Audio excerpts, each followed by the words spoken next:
Felicitations, adventurers! Welcome to Roll for Felicity, where we play serialized one-shots in a multitude of systems with assorted players. And today, I am here with Dreamy, Shelby, and Xavery, and we are going to be playing the game First Fantasy by Mark Strauch. I will throw it over to my players to introduce themselves in just a second, and we'll talk about the game. But first, if you're new here, my name is Taylor. I use she, her pronouns, and I am going to be the person running the game tonight, and also generally the person running games on stream. And basically just playing a bunch of different tabletop RPGs. The conceit for this game is that the players here, which you can probably tell a little bit just even by like how we look. My players know things about Final Fantasy, which is the inspiration for the system that we're going to be using, which is called First Fantasy. I know a little bit. I know, culturally, available information. Dreamy streams Final Fantasy, and I watch her streams. And then I was in the room while my husband played Final Fantasy VII. My friend Tag has streamed one of the Final Fantasy games. That's about where my knowledge is coming from. So I will actually not be answering this question. I do usually have an icebreaker question, but I would not know the answer to this. So I'm going to allow my guests to introduce themselves and also answer this question of who is your favorite Final Fantasy character? And I'm going to throw it over to Dreamy first to introduce herself. Hi, everyone. My name's Dreamy. I am a streamer, mostly play Final Fantasy XIV, but sometimes other games such as like Dark Souls 2 and Genshin I kind of played a little bit as well. My favorite Final Fantasy character is, I feel like that's such a hard choice. There are a lot of characters. I know there are a lot of characters. There are a lot of characters. I'm thinking maybe I like Aerith for her sass. I like her as a character. I do not ship her with Cloud though. Let that be clear. The only thing that I know is that I ship Aerith with myself. So I would also ship Aerith with myself, so yeah. I guess that's maybe my. I don't know that many characters. Yeah. I do like. Besides Zach, it's yourself. And yeah, I'll throw it over to Shelby to introduce yourself and tell us about your favorite. Oh wait, Dreamy, did you answer? You said Aerith. I said Aerith. Okay. For a second, I was like, did I just completely interrupt to just talk about Aerith? But I guess I could also say my favorite Final Fantasy character is myself, because in Final Fantasy XIV you play your own character. That's true. That's true. So maybe it's myself. That's valid. We Yeah. just are doing our Totally own valid. self-inserts. Yeah. Shelby, do you want to introduce yourself and tell us about your favorite Final Fantasy character? All right, sure. Hi, everyone. My name is Shelby. I hang out on the internet. I do things on the internet. I mainly lurk on Twitter and offer opinions about pop culture that sometimes people pay me to write about. So yeah, that's me. Yeah, that is totally valid about yourself being your own favorite Final Fantasy character. Yes, very valid. Girl, I play a white mage main on Final Fantasy XIV. I am the crankiest healer that you will ever meet. So it's a good thing that I'm not on voice chat, because you'll hear a steady stream of like expletives from people who will not stop standing in the fire. Also, my second favorite class is Dragoon, which I'll be playing one today. And if you call me a floor tank, I will fight you in a Denny's parking lot. It's not my fault that you can't handle a complicated rotation. Anyway, so be warned, I do love me a bitch. My favorite character right now is Emmett. So be warned. I love that. That just leaves Xavery. Do you want to introduce yourself and tell us about your favorite Final Fantasy character? Hi, I'm Xavery. I basically deleted all of my social media except for Twitter, so you can still find me there at Xavery. And let's see, my favorite Final Fantasy XIV character without a doubt is Pippin Terrapin. The Lala, he is the best NPC tank in the game, undefeated. no challengers. And yeah, so Pippin is my favorite. My favorite villain of all Final Fantasy has got to be Kefka, though. Clown Boy is so fun to fight. And yeah, because Pippin is the best character. Yeah, Mila in chat also earlier said they ship Aerith with Leon. I don't even know who Leon is. Oh, from Final Fantasy 8. Yeah. So that shows how much I know. I should say I also watched Mila play a lot of Kingdom Hearts, and that's the only other source of my knowledge for Final Fantasy. Which, you know, there's Final Fantasy in that. The next thing I'm going to do is talk a little bit about the game. So the game that we're playing, I mentioned, is called First Fantasy. It's by Mark Strox. It's a one-page tabletop RPG that is chock full of rollable tables, information for character creation. If you're someone who's very familiar with Final Fantasy, I'm sure you'd recognize the tropes and jargon that the game pulls from. However, my apologies to Mark, because the way that I decided to run this game is to get 3 players who play Final Fantasy and me. Like I said, I've watched people play some of the games. So I've written this one shot using the prompts from the game, and then also bolstered by my very incomplete knowledge of the world of the games. And I've looked pretty much nothing up to help me write this. I did use like the fantasy name generator website has like Final Fantasy names, so I did that for the NPCs and locations and stuff like that, and then I looked up, you know, some visuals to inspire me, but that's it. So with that being said, this is, you know, we're playing in a world that is, you know, maybe it's in the world of Final Fantasy, maybe things will be in common, but also maybe things won't be. Maybe it'll be nothing like Final Fantasy. That's up to, I guess, however much I accidentally managed to do right, and however much the players bring up as being canon. Because I did tell them before the game that they do have a lot of leeway in just deciding things that are true about the world. Now that I've told you a little bit about the players and a little bit about the game, I'm going to tell you some things that you can do to help out the stream and help out the players. The first thing you can do is if there's a moment that you're like, this would be great to see on TikTok or YouTube Shorts or like a clip, whatever, but I don't want to make the clip, you can just use !marker in chat, and that will make a stream marker for me to come back and make a clip of that moment, which is super helpful to me to know like what people think is like, you know, a good fun, you know, minute or so of the stream.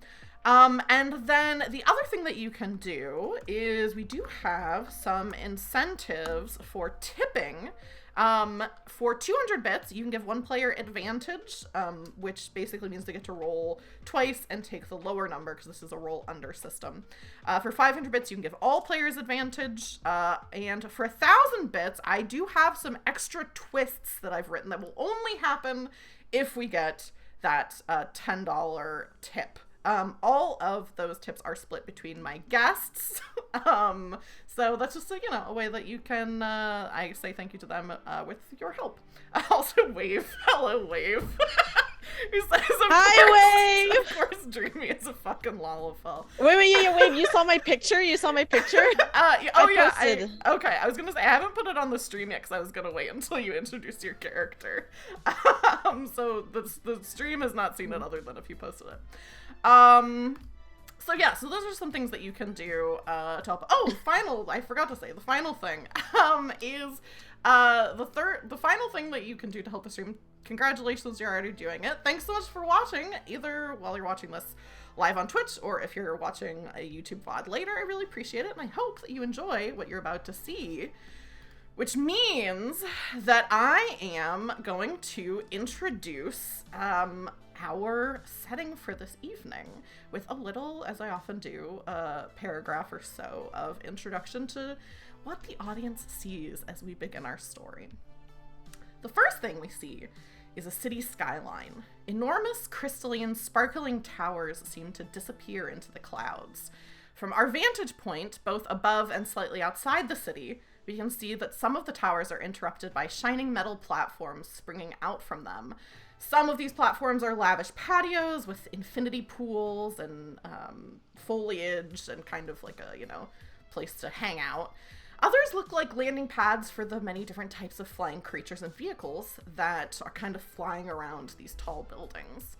These platforms cast huge shadows over the dark and smoggy streets down below. A quick-moving sparkle of green and yellow flies by the camera, causing a lens flare. The camera pans to follow as the ferry flies towards the shimmering clear blue sea and the bright white beach alongside. The beach is full of extremely hot people in extremely impractical beachwear, and the ferry flies down to a group of 3 people alighting on one of their shoulders. Zavery, would you like to describe your character? Sure. My character is named Vieira Mist, and she is tall Vieira, with these floppy bunny ears, and she is a scholar, so she has like a big codex, a tome on her hip, and she's dressed mostly in white for her healer role, and she's just chilling. Vieira Mist, your fairy, whose name is Starry, kind of flies around you a little bit as you are on this beach. Meanwhile, Dreamy, your character, scans the ocean, trying to see through the crowd. You brought your friends here, having had a dream urging you to find treasure in the War Ocean, and you were like, "What's a War Ocean?" So you've been trying to figure out what this is. Dreamy, I'm gonna put your character on screen, but do you want to describe your character? Yes, my character is a very, very short Lalafell, I think 2 feet tall. She has her hair she has her blue hair in these neat little braids so that they're not in her face when she's casting her magic. She really embraced her red mage job, and so she's all decked out in red. She has a red top and what looks like a pirate's jacket, a piratey jacket over it, some big old pirate boots, and then of course to top it off, a red pirate hat with a large white feather and some gold embellishment because she's just a little bit extra like that. And she is standing at the very tip of the we're on a boat, is that what you said? You're on the beach, so you're like on the kind beach, of looking out at the ocean. Okay. And there's a lot of other people here, so okay. I am as close to the water as you can get because as you can see, my character is very, very short, so she needs to be right at the front in order to see everything. And she has her little hand up to her eyebrow. She's scanning from left to right, just trying to see if she can see anything. Yeah, I have to stand on a rock, basically. Yeah. yeah, she clambers up onto a rock. Yeah. That just leaves us with one more character to reveal. Shelby, your character, being probably more of a traditional fighter than the other 2, keeps an eye on the crowd around you. If there is treasure to be found in the ocean, you know that the Golden Casino, the group that controls the city, and in fact much of the region, wouldn't look kindly on you all laying claim to it.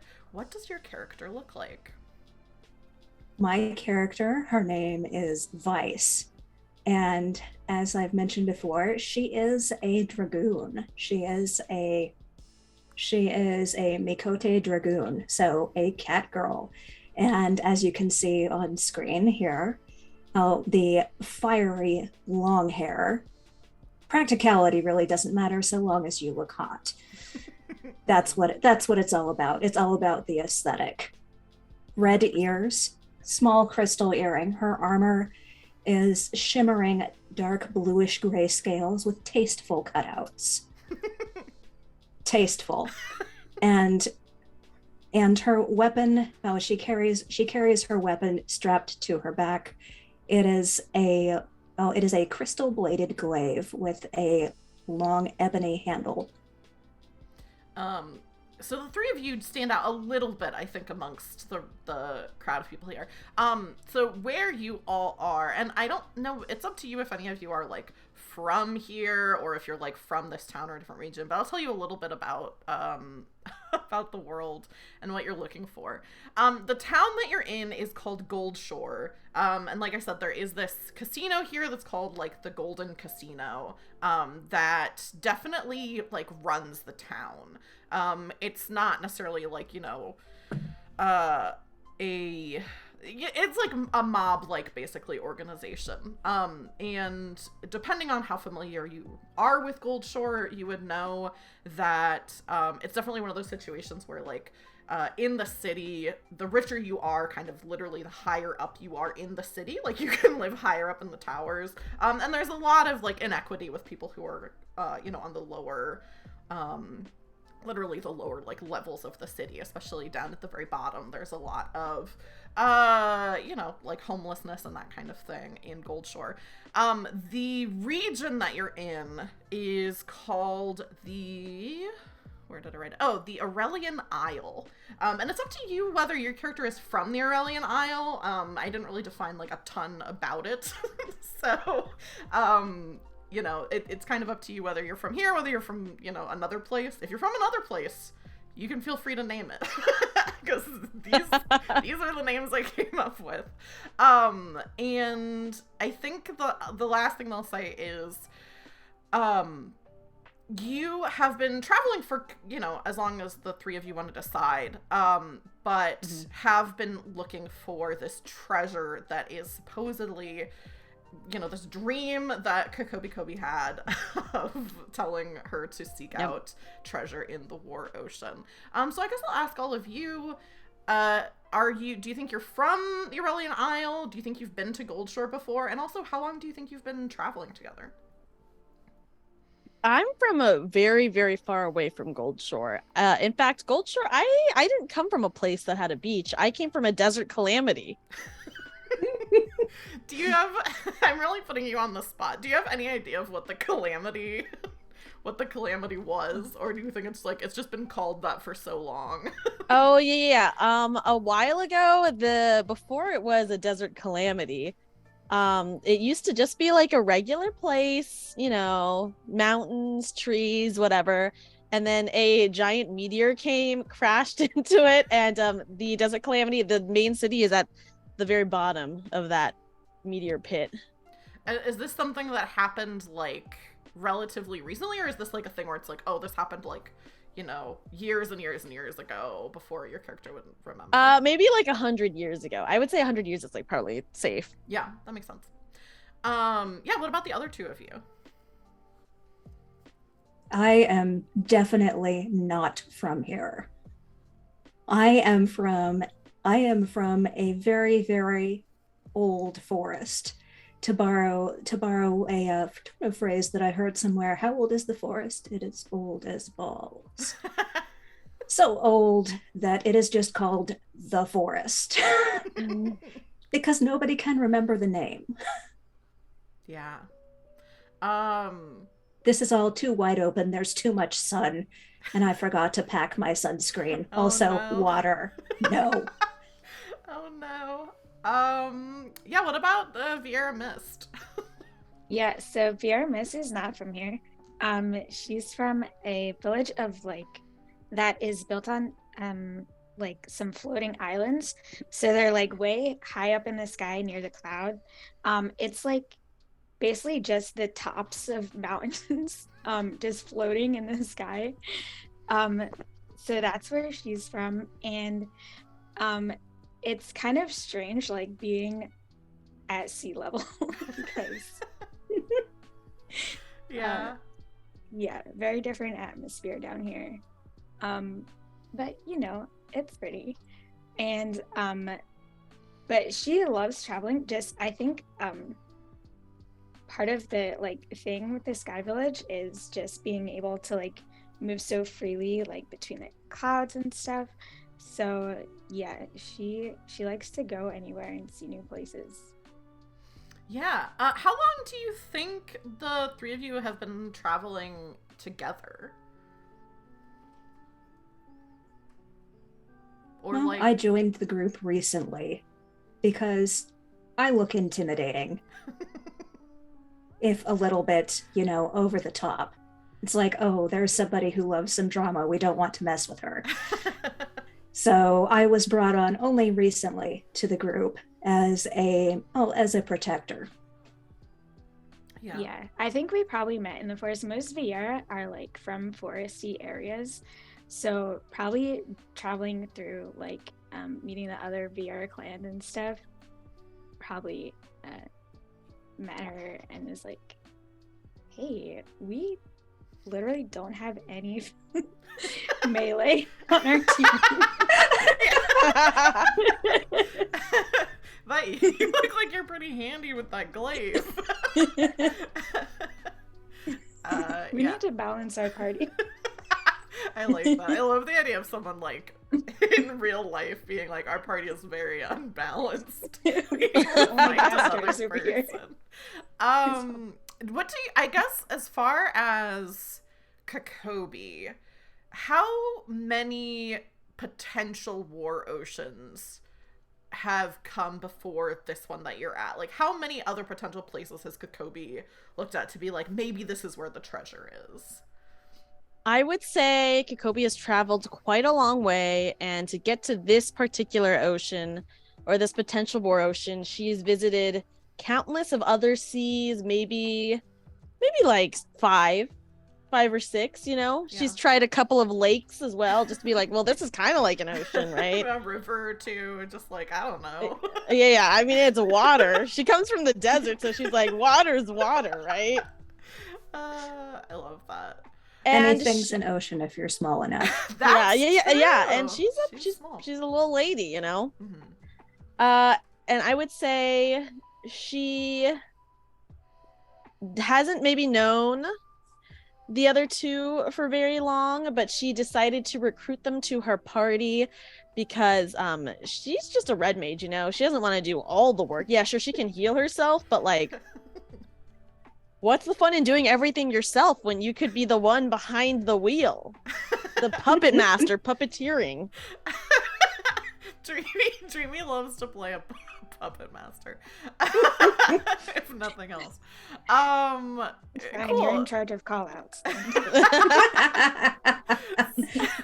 So, yeah. So Kokobi, you've like climbed onto this rock to look around, and I think you, as you're looking out, feel this like call of like, maybe this is finally the place. You don't see anything, like it's not like you're looking out of the ocean and you're like, oh, there it is, treasure right over there. Like, you've done this enough times that you're like, to like ask around to other places and like see if there's like any like legends of things, or even just to like, oh, let's just dive in and start looking around, that kind of thing. But you just get this feeling where you're like, I think this may finally be it. I think we may finally be at the correct war ocean. Even though that is not what the ocean is called. Yeah. But, yeah, so what are the three of you, what's your plan of action? What are you talking about? I turn to the others and I'm like, guys, this could be it. But I think we'll need to take a boat out just to be sure. I sigh very, very quietly and say, are you absolutely sure? You said that about the last 5.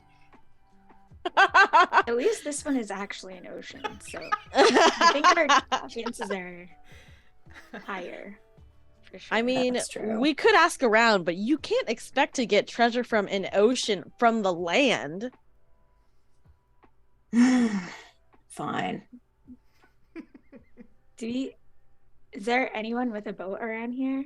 Yes, I'm imagining it's kind of like, this is like a very touristy beach because there's like the casino and there's like a lot of people. It's also like, very like, it's like summer, it's very nice out. So you're definitely seeing like, there's a lot of different vendors who are around. There's like people who are like selling snacks. There's people like, there's like a little boardwalk where people have like beach supplies and stuff like that. And you do see there is not like, definitely like within your field of vision, there's like a little like wharf kind of thing where there's like some boats, and like you can see even people out on like sailboats, speedboats. I think you even see some people who are on like kind of seahorsey looking animals and like riding them, like big big seahorse, obviously not regular sized ones, that they're riding on and like kind of going like above water. But then also the water here is so clear that you can even see, if you're looking for it, some people who are doing some diving and riding on these seahorse type creatures.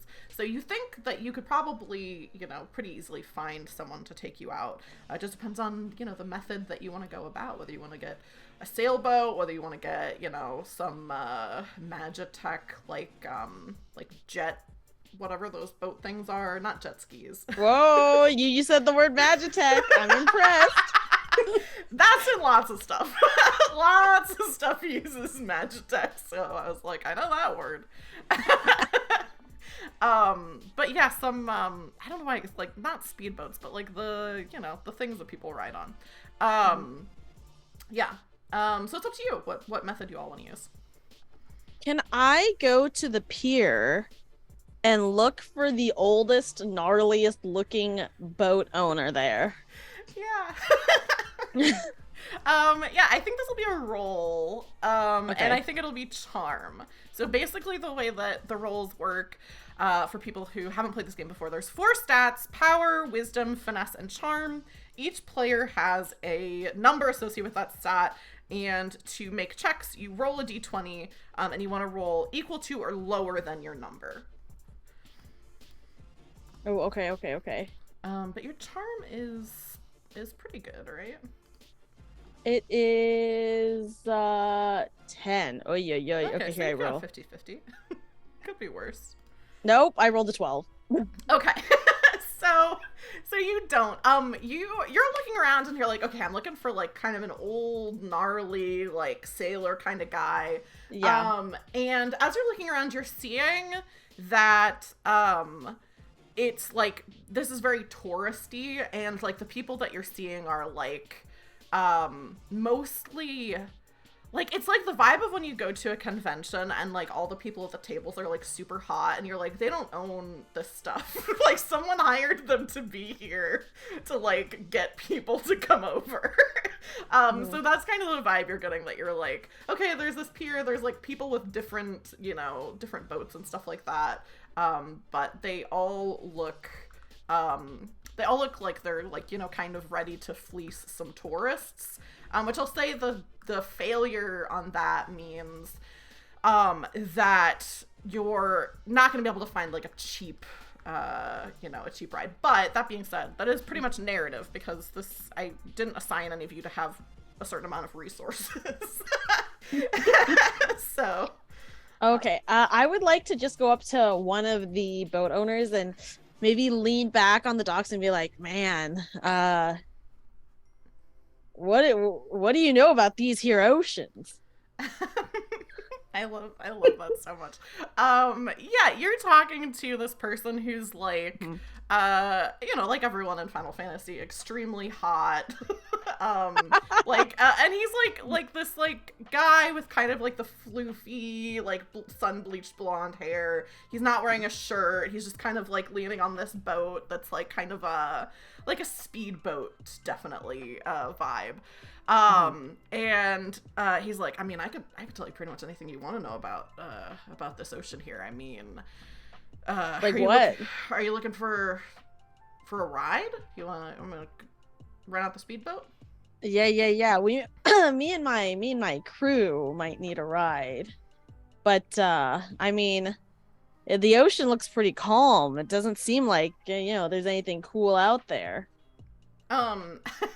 He's like nods and he's like, it is pretty calm right now, but you know, it's kind of the allure of glass quartz. The glass quartz sea is that it's great for diving. You can go down and see all the sea creatures and the sea life down there. Have you seen anything down there? Anything strange, perhaps? Anything strange? Yeah. Go ahead, roll another charm check. I am horrible. Why do I have to do this? It's okay. I rolled the 10. I rolled the 10. I rolled the 10. I rolled the 10. Perfect. So that's exactly a success. And he says, I mean, I haven't seen it because most of the time I don't get to go diving as much as I'd like because I have to stay on the boat. But you know, I've heard some people that I've taken out have said that there's some kind of that the deeper they get in the water, it seems like, depending on, you know, some parts of the ocean, it gets brighter as you go deeper. Darker. Does it hurt them? Like, if it gets brighter, why don't they approach it more? He says, I mean, you know, most of the people who are coming here are not, like, expert, you know, they're not expert divers, so, you know, people go diving, and they'll come back and they'll be like, yeah, I saw there was this light coming from someplace down there, but I couldn't quite find it, I couldn't quite pinpoint in the water, the reflections kind of make it hard to locate things sometimes, but I could take you out to, you know, where some people have said that kind of thing. Yeah. I mean, aren't people? I'm just surprised that no one's tried to dive deeper to find out what it is. Hey, maybe this could be your lucky day. You and your friends. Yeah. Look, I mean, I think he like looks over and sees Vice with like the glaive and Vieira with like the book and everything and this little fairy, and he's like, I mean, you look like you're pretty. You've seen some shit. Yeah, we've gotten around. So, you know, if anyone's gonna do it, maybe it could be you three. Do you have any diving gear? Yeah, I can, and I think he starts kind of like getting into like the cost of stuff. So he's like, I could take you out for this long. You could rent this diving gear, blah blah blah, and is like, you know, kind of telling you the details. One of the things is I don't know what money they use in Final Fantasy, so I think in my mind it's all like crystals or something. So I think he's like, if you give me like 10 crystals, I can take you out there. Some potions maybe. Yeah, so I whistle towards Vieira and Vice, and I'm like motioning with my hand in my head. I'm like, get over here, you know. And I'm trying to suppress a twitch, like in my tail, because the prospect of being near water makes me nervous.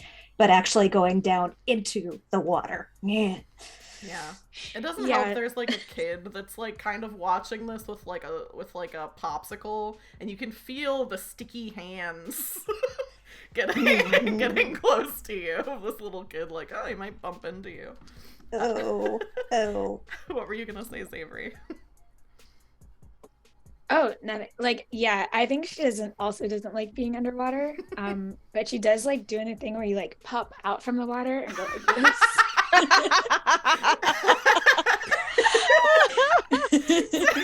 have to make some sacrifices so that you can for that reason, the thing you like.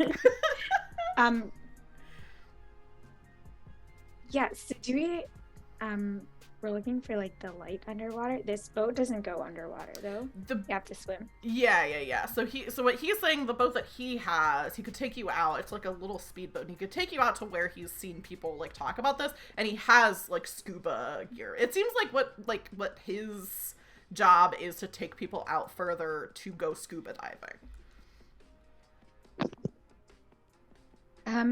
All right. Well, if this is what we want to do with our guild, what do you think, Coco? I say, I turn to the guy and I'm like, let me confirm your story with some other people first. He kind of like looks and he's like, okay, lady, you don't have to be so rude about it. I think he's like, yeah, you can go, you know, talk to some other people. I'm not gonna hold a space for you though. So if another group comes up, then I'm gonna take them out. Okay, then I guess we'll just give our guild to someone else then. This is just me being an asshole, but he says, I didn't say anything about Gil. I said I want 10 crystals. I guess we'll just give our crystals to someone else then. He narrows his eyes at you. Anyone can do this. I don't want to have to keep Dreamy on the spot. That being said, I don't know if any of you have a better charm, but if one of you wants to roll charm to see if you can get him to not take someone else if the opportunity comes up, you're free to. Yes, guys, go for it. Oh dear God, no! Mine is a 7. It looks like Sierra's gonna try to do it. I have a 13, so I'll try. There you go. There you go. Okay. Oh, are you kidding me? At first I got excited because it's a 17, but then I remembered that's bad. Oh gosh. He like kind of crosses his arms and he's like, you can either give me some crystals and I'll take you out, or come back and hope that I'll still be here. It's up to you. Can I try to intimidate him with my fierce hot gothness? Oh. Yeah. I think go ahead and roll power to intimidate him. 7! Yeah, what do you do that successfully gets him to basically hold a space for you? You know that look that cats give you where you're not quite sure if they're going to try and murder you in your sleep? Uh-huh. Just that kind of very steady, like unblinking, slightly narrowed eyes. Just... I think for a second he like kind of like keeps his arms crossed and is like kind of still meeting your gaze, and then finally he's like, okay, you give me 1 crystal as a down payment and I'll, I won't take anybody else, and if you decide you don't want to go with me, I'll give you your crystal back. And I do That's like fair. the tough guy nod. Yeah, you hand over. One of you hands over a little crystal. And he takes it and like he must have like a fanny pack on, because he said he doesn't have a shirt and he's wearing like swim trunks, so he puts it in his fanny pack. And yeah, if you want to go talk to other people, you're free to. Yeah, it's probably good to confirm the story with other people. So I'm like, guys, how about you guys choose who we talk to next, and we'll see if this guy's story checks out about that light. We can't put all our eggs in one basket, Well. Is there any like excitable little kids running around that will just God, blab? yes. No, get them away from me. They're sticky. I did already mention a sticky kid nearby, so I think definitely yes. Yeah, They won't try to like. I'm trying to think of what this kid looks like. Yeah, there's like a little kid who looks like Felicia, Angel, and Chad said Sora when I said the kid, so I think does look like younger than Sora. A little kid with a popsicle who just kind of is looking at you. Okay. Yeah, so we want to talk to the kid and be like, hey, so this beach, did you hear anything cool going on under the water? He's like, kind of takes a lick of the popsicle and he's like, I mean, maybe, but, I mean, what do you give me if I tell you? I try to think. I probably have some like cool candy that's like from somewhere else, not around here. Ooh. So I'll be like, Yeah, I yes, like so I'll show him and be like, well, do you want this? Like, Yeah. chocolate or whatever. Do you have an idea for like what the candy is called? Like, do you think there's like a name for it? Sure. It's called, I'm trying to think, like a Mountain Dew related name. Yeah, I mean, maybe it's just called like, maybe it's just called like a Baja Blast. Yeah. Oh my gosh. Maybe it is It's like just a Baja Blast. Like a turquoise candy bar that like is like Pop Rocks effects when you eat it. Ooh, yes, I really like that. Yeah. So you have this very like, I imagine you pull out this like candy bar that has like the most like very, like when like in the 90s like all the candy packaging was like a sensory overload, like that's what it is, like, or like kind of like the Doritos aesthetic or Mountain Dew aesthetic, I guess. You pull this out and it's like this Baja Blast candy bar, and his eyes get really wide and he's like, yeah, I can tell you, what are you looking for? Well, we heard there was like something glowing under the ocean. Did you ever hear any anybody say anything like that? Yeah, I heard that I went out with my uncle. We went out on one of those and like points to like one of the like seahorse kind of things, and he's like, I went out with him last night, and cause we were gonna try to look for something that like the light under the water, and we went out and we went swimming and swimming and swimming, and we didn't see it anywhere. But we heard that there was some out there. Maybe we were just looking in the wrong place.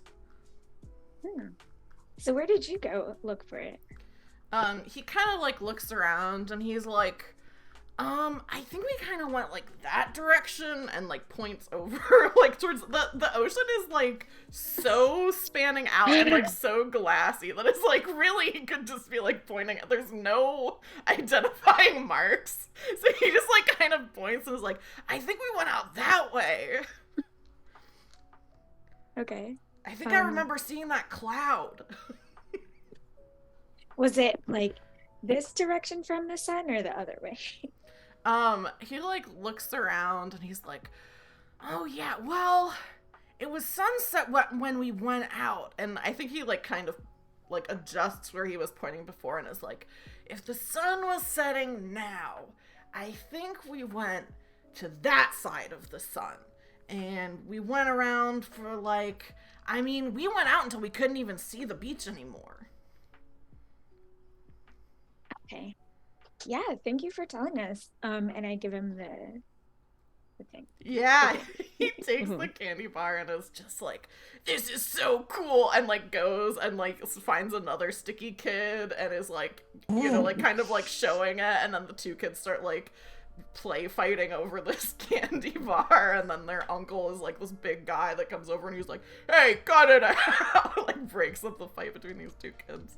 But you do have, you know, confirmation that, like, even though that kid and his uncle didn't find it, there are stories of, like, something kind of glowing underneath the water.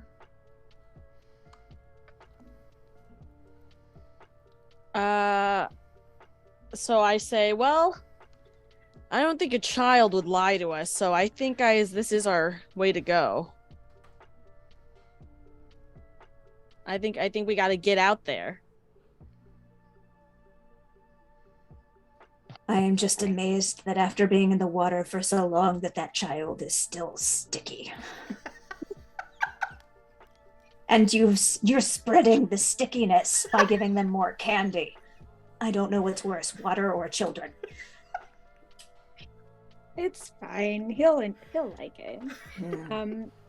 Yeah, but I think we should start in the other direction. It sounds like those seahorse things are the way to go, since they can go underwater. It might be faster. I mean, like, see where people are getting those from? Yeah, I think the little kind of dock that you were at talking to the one guy, there were like definitely some other like people who were kind of like just waiting around for like people to come up and like hire them basically. So you definitely see somebody who has some of those seahorses. What do you guys think? The boat or... We can get the seahorses. We just have to get our money back from that one guy. So, I would like to go back to that fisherman, or that boat guy, and I'm like, do you know of any good seahorses out there we could rent? He kind of shakes his head and he's like, I mean, you're not gonna want to go with the seahorses, because that, I mean, first of all, okay, that guy who does the seahorses like really overcharges people, and he doesn't even know. I mean, if you're looking for the glow underwater, he doesn't even know where it is. Oh god. Oh, well, this guy just wants us to give him money. Is Kakobi saying that, or is that just you, Dreamy? That's just me saying that. So I would like to look at the other two to see what they want to do. I don't care if we take the boat or the seahorses. Yeah, I could go either way. What do you think, Vice?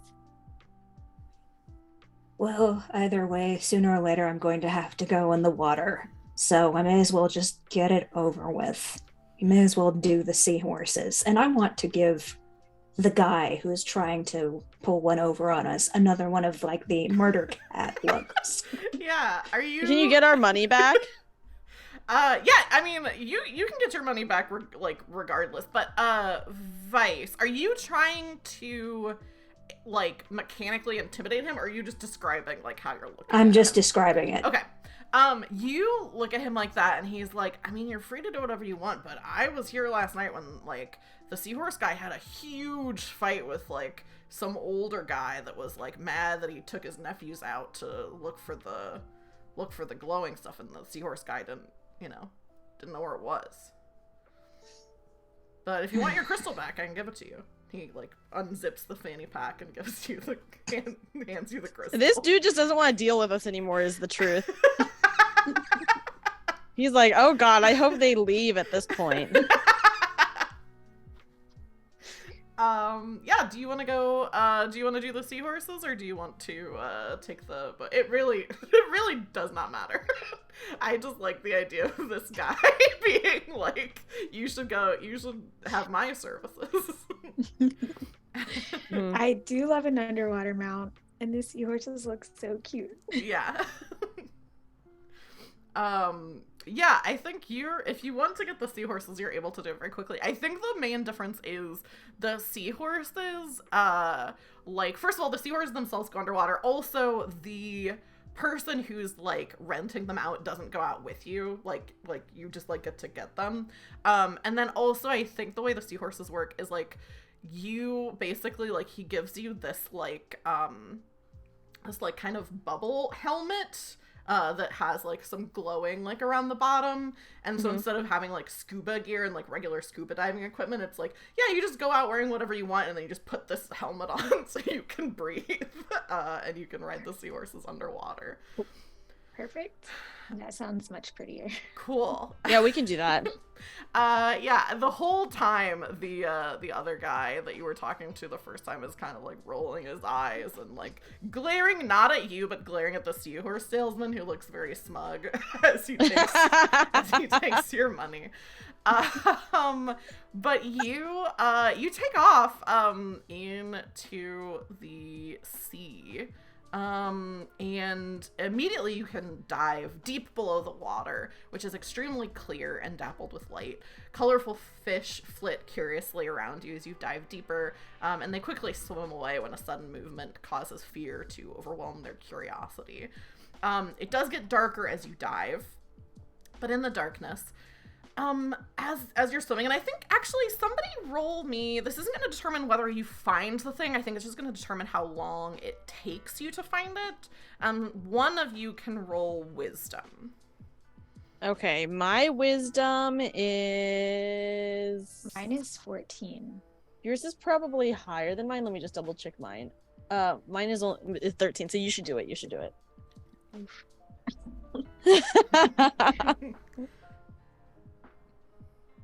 2.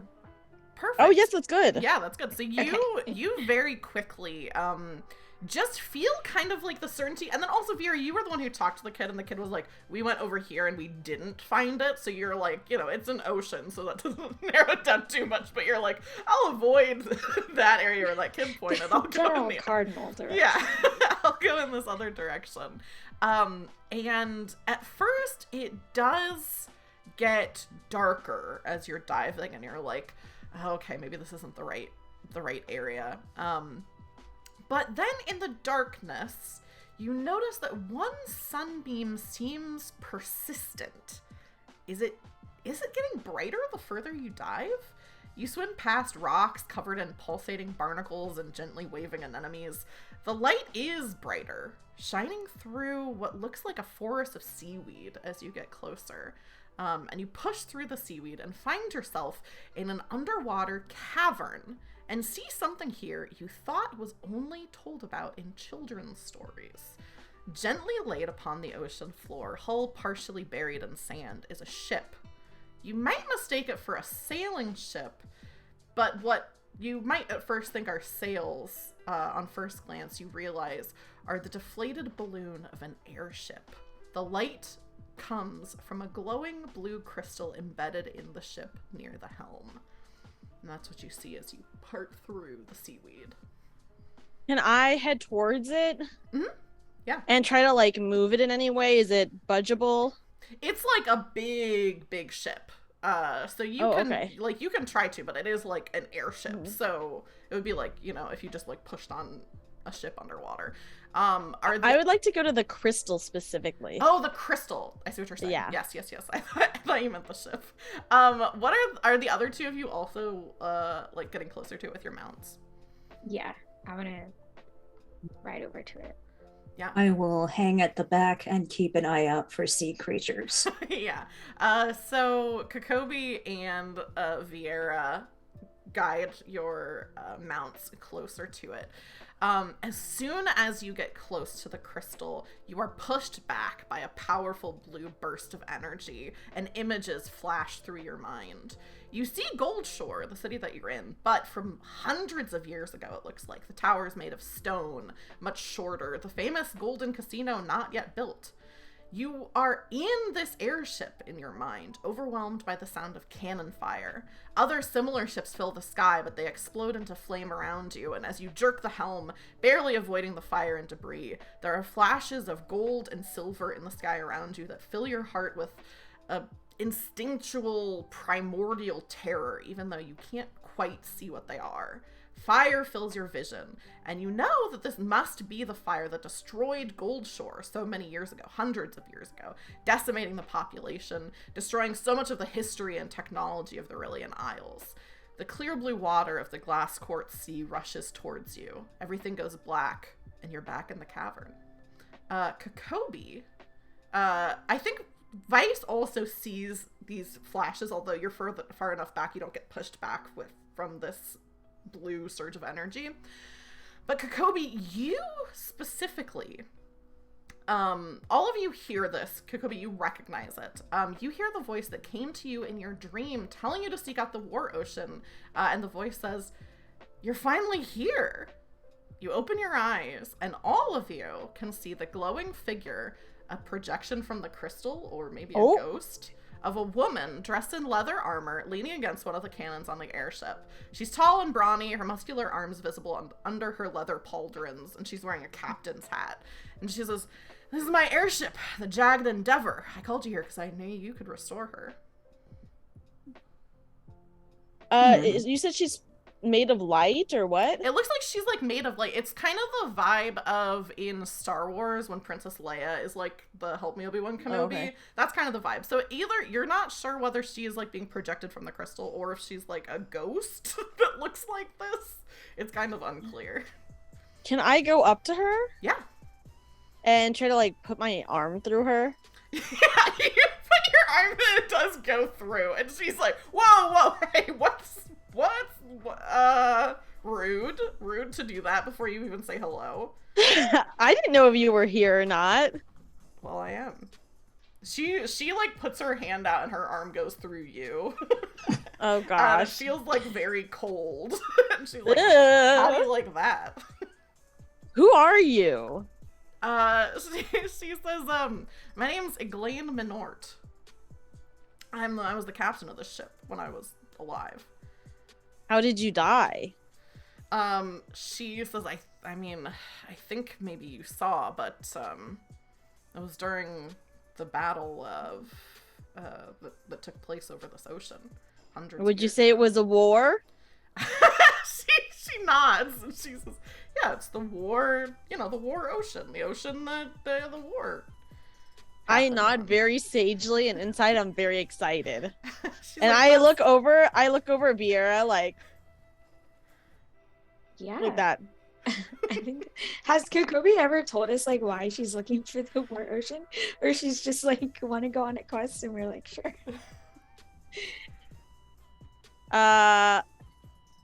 I think maybe Kokobi said that she was on a mission to look for a War Ocean, and that I think she just told you the bare bones of it, the basics, Yeah, I'm looking for a War Ocean. There's treasure out there.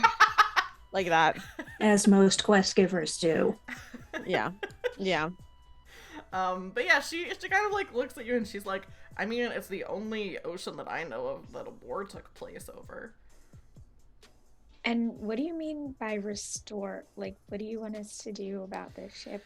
She gestures towards the crystal, and now that you're close to it, you can see there's a big crack, like, down the middle of it. And she's like, the ship, I mean, it's in pretty good condition, but, except for, you know, the power supply. You'd have to take this to get it fixed, but I think if you did, you could pilot it right out of here. Well, we should be able to find someone who knows a thing or two about airships, maybe.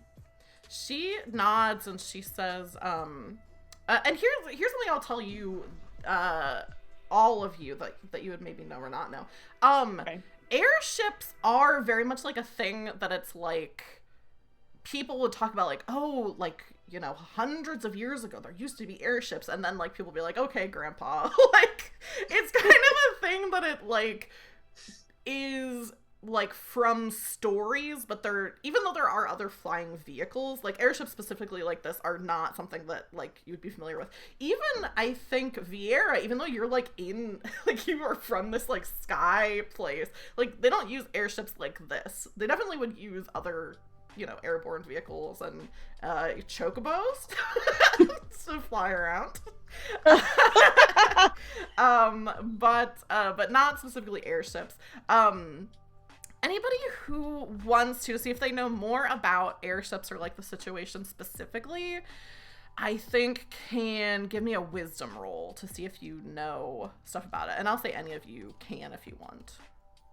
I'm gonna try, but well, we'll see. I mean, oh, exact success. Hey! 9. Perfect. 9. Also, Tisha just tipped 500 bits, which means that all of you get advantage. You don't have to use it now. Tisha! Yeah, you can hang on to it and use it, you know, just mark it down somewhere that you have it, and you can use it at any point during the adventure. Thank you, Tisha. Thank you, Captain Freestar. And yeah, thank you for giving her the shout out. What was I gonna say? Okay, so yeah, Vice succeeded. Did either of the other of you roll to see if you knew about airships? Yeah, I'll roll really fast. Yeah, I'll roll too. I did succeed. I rolled a 9. Perfect. I rolled a 5. So yes. Cool.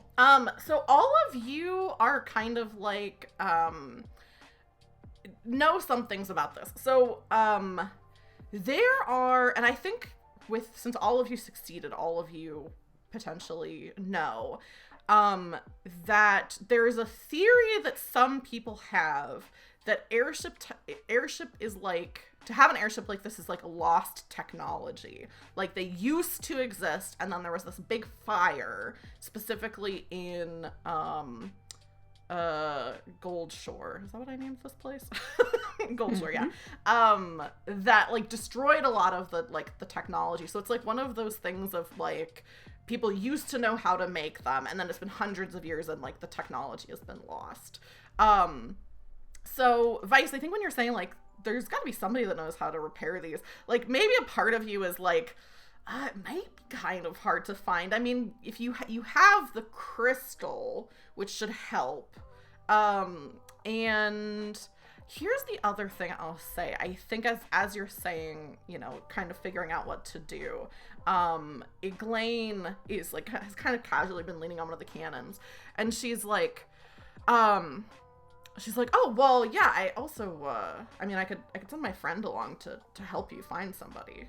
And as she says this, a little, like, blobby, white-looking little thing with a little red, a little red ball going off of his head, who is wearing, like, a bubble helmet like you have, oh my kind God. of floats out from behind her. And she's like, this is Mogathy. And and he can I think he could take you to somebody who might know how to repair. I've got a guy that I used to know who might still be alive. What I think Eglaine is kind of like looking at you, and she's like, I've kind of lost track of how long I've been down here, so I don't know. It's probably been, what, 150 years? At least. I don't think I've ever seen an airship like this, and I know Yeah. lots of flying ships. When you say that, she looks sad, and she's like, so what do you use to fight the dragons? And when she says that, I think all three of you are like, dragons are not a thing. Like, with your successful role before, you're like, there aren't dragons. So, like, that's what I we will do. kind of twitch one of my ears a little bit, and I hunt monsters professionally. I have never seen a dragon. She looks relieved when you say that, and she's like, oh, well, I guess we must have won. I really didn't think we were going to. But if that's the case, I mean, you know, I think she looks at Kobe and is like, I guess I didn't need to be so urgent with the message that I sent you in the dream. I was thinking that you would have to come find the ship so that you could defeat the dragons. But if they're already defeated, then I guess you guys can just have this airship for fun. I'm not using it. This is our treasure? She nods, yeah, and she's like, yeah, the Jagged Endeavor, it's yours to take. I think Kobe's just a little bit disappointed because she thought there'd be more, but she's happy with the airship. Kobe finds a near mythical status piece of technology and is like, I was kind of hoping there'd be something more cool. Yeah. But, she'll take it. Yeah, Eglaine, kind of like gestures over to the crystal, and she's like, yeah, if you just hit, kind of like points out like some of the controls, and she's like, if you hit these release buttons, you should be able to get it out of here, so you can take it out to get repaired, and then just bring it back here, and it's yours to take. Can I hit my sword against the crystal a few times? Yeah, what are you trying to accomplish by doing that? I'm just trying to see how tough it is. Yeah, go ahead and roll, I think finesse, because finesse is the machine's ability. Okay, I don't know what my stat is, but no matter what it was, I failed because I rolled a 19. Okay, you hit it with your sword, and the like, you hear kind of a bing, and like the crack gets a little deeper. And Glenn looks at you and is like, I mean, I'm kind of regretting that I told you could take my... I want to look at Eglaine and be like, I thought this was like some cool ancient mythical ship. Are you telling me that me throwing my sword against this crystal cracked it more? It's already broken, so yes, you broke it more. I'm not impressed with the weakness of this crystal. Eglaine looks like very, very like insulted, and she's like, all right, well, you don't have to take it. I could send a dream to some other adventurer, and I'm sure you could, but they happy would to suck. Have an airship. You could, but I'll just let you know right now, Eglaine, there's no adventurers quite like us. I've traveled from far, far, far away. I don't think most people would be willing to do that anymore in this day and age where dragons don't exist anymore. People live too comfortable of a life now. We just talked to a whole beach of people, and they couldn't even find this spot, even though it's literally glowing. Yeah. She shakes her head and is like, I guess I have no choice. I mean, if you want to take the ship, you can have it. This is all I have to offer. I will gladly take the ship, Eglaine. Thank you. I traveled literally thousands of miles for this. From a desert area all through multiple other water areas. Mm-hmm. From a desert area to multiple other water areas. Yeah, I'm like really far away, you know? She like again gestures and she's like, all right, take the crystal. You can go.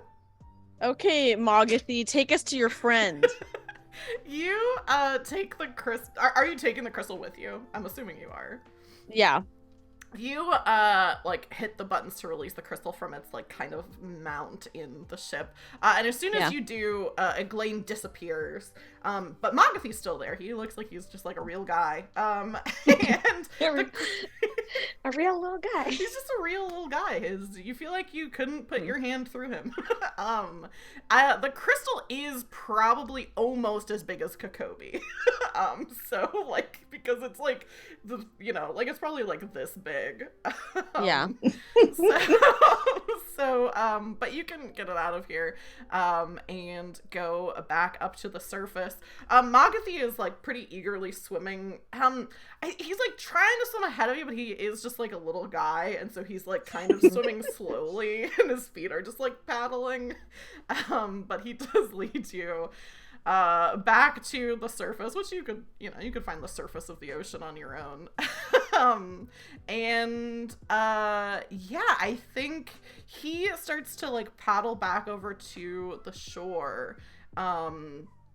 Is there anything that you all are talking about as you're going back to the shore? Things don't usually react well when you throw a sword at him. Just saying. It's a crystal. You think it'd be able to be able to. I mean, it's just a sword. This is supposed to be like a magic crystal or something, right? Yeah, but magic things can be fragile. I should know that. I still owe some people a lot of money from when I accidentally sneezed too hard in their store. And yeah, if you're ever in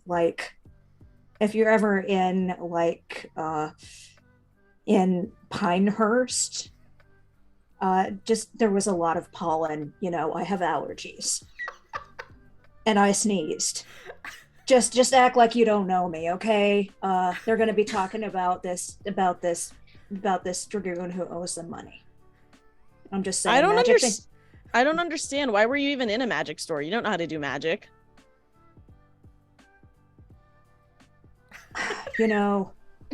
I have my reasons. Maybe Kobe accepts that answer. Dragoons are always in places they're not supposed to be. This is true. Vera, you do have a bubble helmet on, but do you try to do your favorite thing to like throw your... Yeah. I'll like take the helmet off. And I'll see if anybody's like looking. Yeah, roll charm. My charm, it's 13. That's not bad. Yeah. 8. Someone is looking, actually.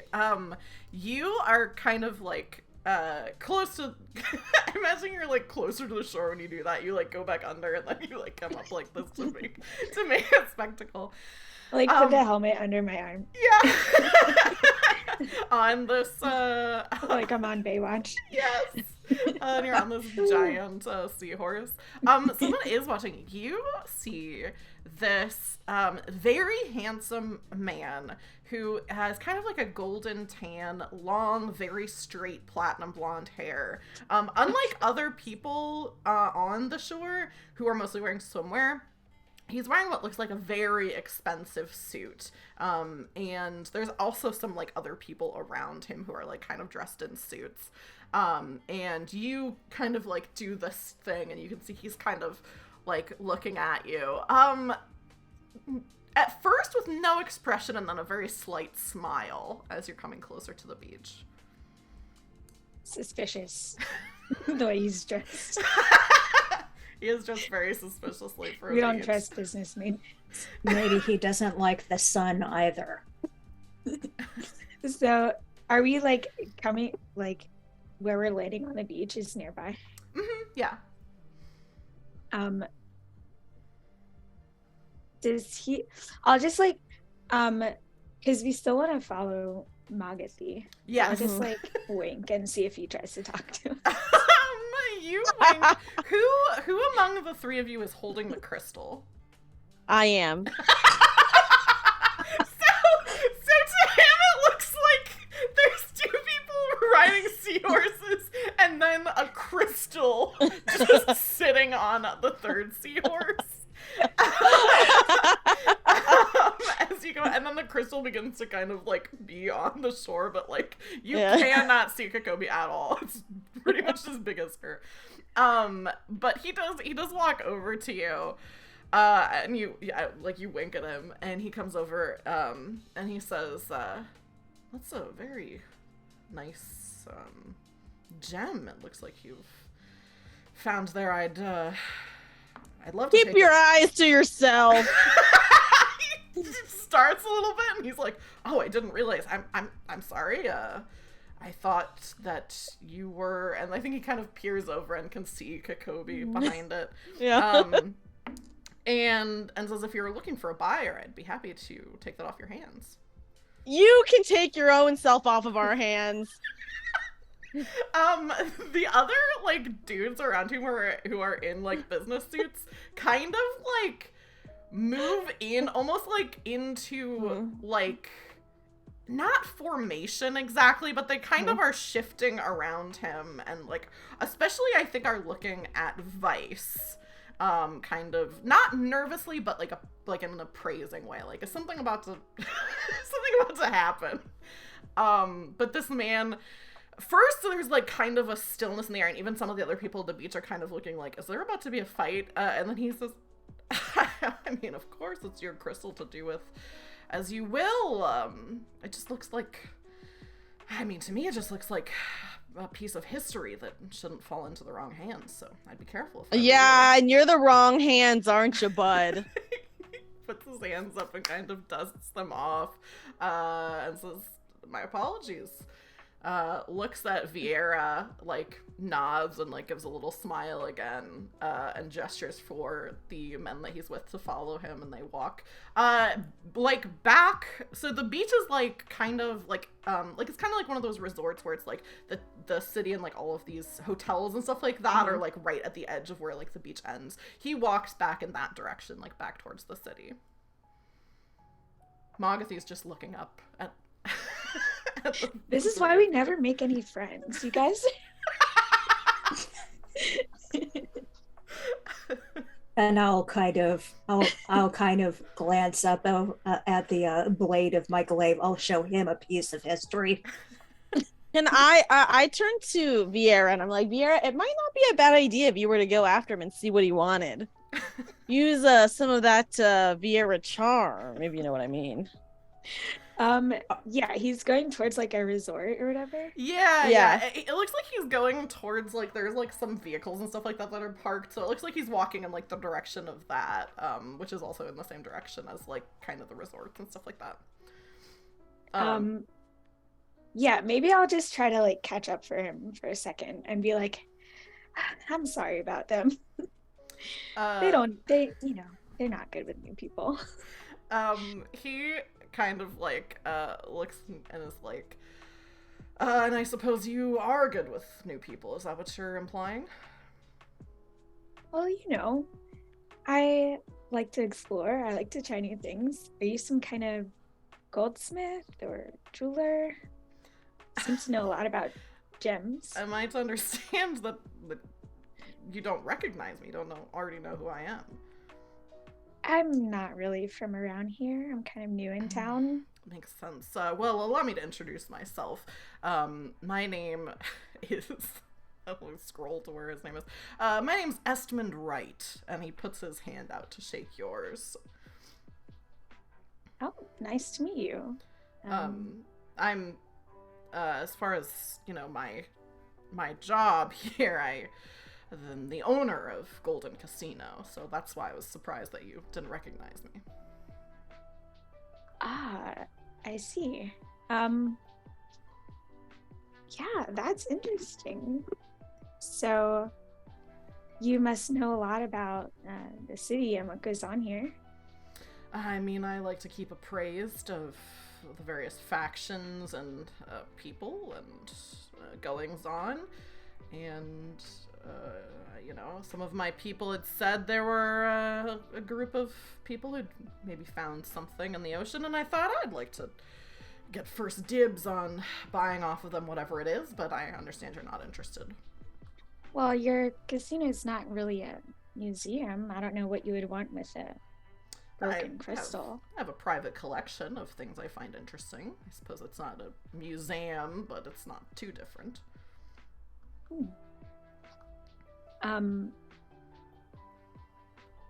Yeah, well, thanks for telling us. Is there maybe any way we could get an invitation to visit sometime?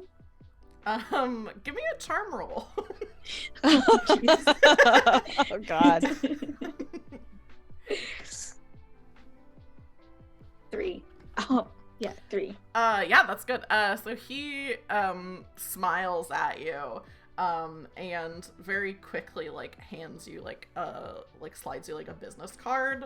But you turn it over and you see it has like his number like written on the back, and he's like, I'd be more than happy to entertain you and your friends if you're interested, and of course if you ever are looking for someone to buy that crystal off of you, I'd be happy for either.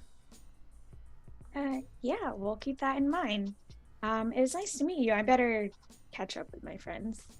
I think he kind of like doesn't, it's not like a grab, but like kind of like puts his hand on your elbow, and he says, you might want to tell your Lalafell friend to be a little nicer to people she doesn't know. Oh, I think that's kind of a lost cause. He very quickly turns and goes back to his extremely nice car, which I think has like some hover abilities or something. It's like there's wheels, but then they like fold up and he flies away. Okay. Yeah, are you going back to your friends? What are you telling them? Yeah. Yeah, so that was the owner of the casino, and he gave me this card. I mean, I don't know. He didn't really say what he wanted the crystal, just to collect it. But he might be useful in the future. Collect it. Well, too bad for him, it's ours.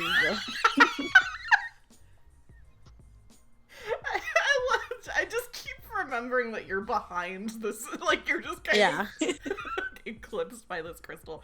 Magathy is like, I think, talking to Starry, like the two of them, but they're like, it's kind of like they're both like none of you can really understand what they're saying. And then Magathy comes over. He's lost the bubble helmet somewhere. He's not still holding it. Who knows where it's gone. But goes over to, I think, probably Kokobi, since you're closer in size, and like pulls on your sleeve to like be like, we need to go this way. Okay, yeah, so I follow Magathy. I'm just waddling like side to side. Magathy leads all of you, if you follow him all the way. Far down the side of the beach, there is a train station, which is because there's which actually I forgot that I put this in, and I should have probably mentioned it earlier, that it doesn't affect what you would see of the ocean. Remember earlier when I said there was like no landmarks? That's not true. There actually is something. Because this train basically, maybe it's like a little bit higher up, that's why it doesn't affect like the skyline that much. But the track goes like across the ocean to this other town, specifically to this other station, in a place called Saltburn. And as you get to the train station, Magathy, do these guys fly? I don't remember. They do. Yes, they do. He flies. Little tiny wings. He flies up and like points to like the station in Saltburn, like on, there's like a map of the train station. He like points to that, and then lands like on a bench or something like that. And is gesturing that that's where he wants you to go. So we follow him, I guess. I don't have anything against following him. And as we go, since Kokobi's view is completely obscured by the crystal, and I'm probably the tallest or close to the tallest of the group, I will tell her where there's an obstacle, like left. The crystal is like kind of like, it's not a perfect sphere, like there's definitely facets and stuff on it, but you can kind of roll it a little lumpily as you go. I'm just like shaking the sand out of my shoes because I definitely was wearing like high heels strapped on the beach. Yeah. Yeah, you get to the train station, or like board the train basically, that is getting ready to go to Saltburn. One of the people on the train, let's say this is another, I don't remember what the race is called, but let's say it's another cat girl, and looks down at Kokobi and is like, would you like us to store that crystal for you? In a safe, or in like a, kind of gestures towards like the much too high for you to reach, like little storage things that are in trains. Oh, no, I can hold it. Yeah, whatever. She's stronger than she looks. Whatever you'd like. Also, because that one dude approached us, I don't trust letting it out of our sight now, Yeah. even if it's in like a storage thing up top. Yeah, makes sense.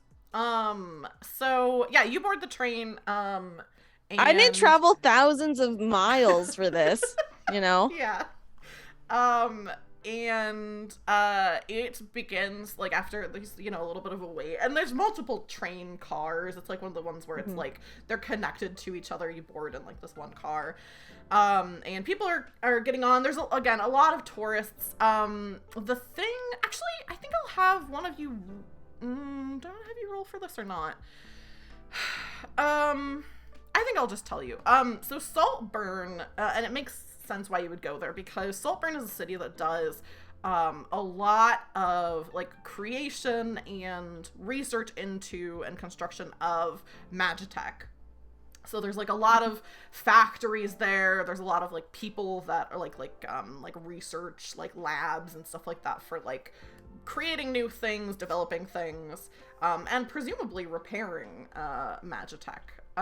So that's they're like, oh, okay, I guess if there's someone who could fix this crystal, it makes sense that they would be in Saltburn.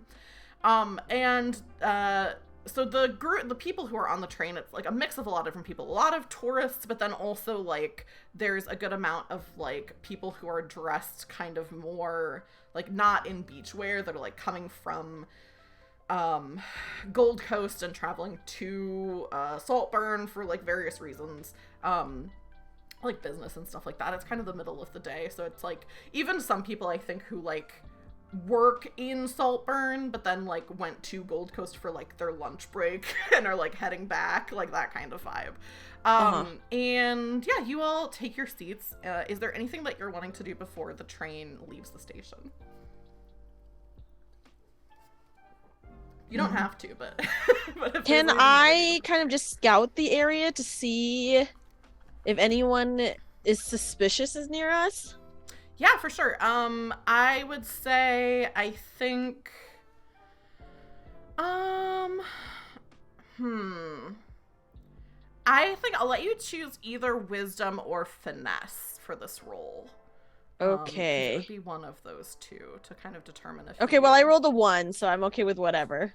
Perfect. Yeah. So you. Oh, actually, and a 1 is a limit break. Every time you roll a 1, your next action is superhuman. So your next action you'll get advantage on, and it gets to be like something really wild. So mark that down for like whenever you roll next. Okay. I'll try to remember too, but if you mark it down, then, then that'll be good. And you, I think, I'm trying to think of how this would be, because you did get a 1. You kind of, are you leaving the crystal with the other two and like going, like walking around the train, or are you just kind of looking from where you're sitting? I'm just looking where I'm sitting. Okay, I think since you're looking where you're sitting, this is how it'll be.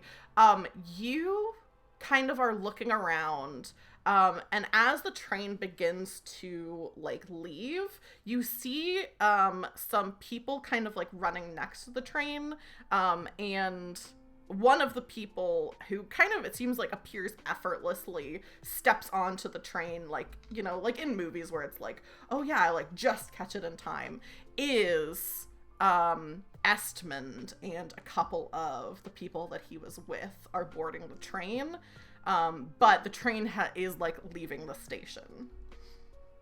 Estman, isn't he's the gold the Yes. the casino guy? Yeah. Estmond Wright is the I'm casino guy. suspicious because he is supposed to be rich. Mhm.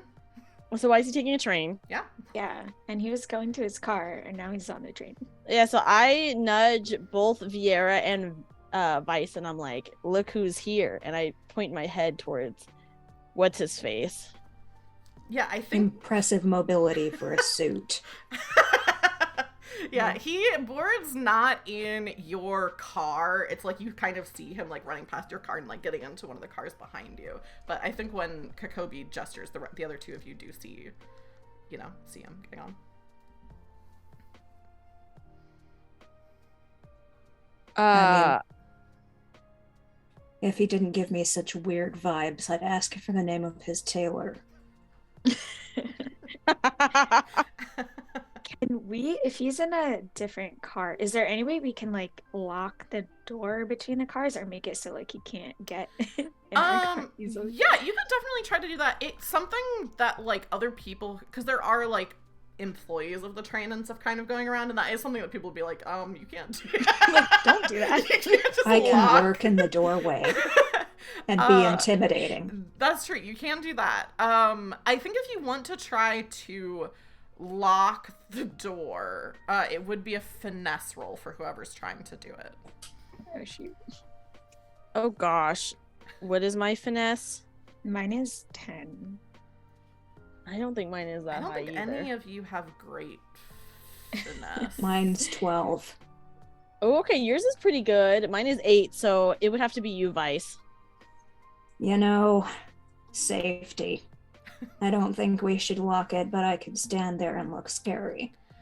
Yeah, I think if you want to stand there and look scary, that would be a power roll, which is, I think, better for you anyway. It's the same. Oh, okay. Yeah, there you go. If anything, Vice could distract while we're getting off, or Yeah. et cetera, et cetera. Oh, yeah. Or anything just to give us like a warning or Mhm. extra time if he shows up. I will lurk in the doorway and look scary. I got a 5. Perfect. So yeah, at the very least, you can have, like, you know, the jump on someone if they try to come through, and let the others know what's up. The other two of you, are you trying to, like, bail off of this train, like, right now? Like, are you like, we're getting off? Because it is, like, I think at this point, the train has left the station, and you are now on this, like, basically bridge that's over the ocean. So if you wanted to get off now, you would be jumping out of a moving train into the water far below.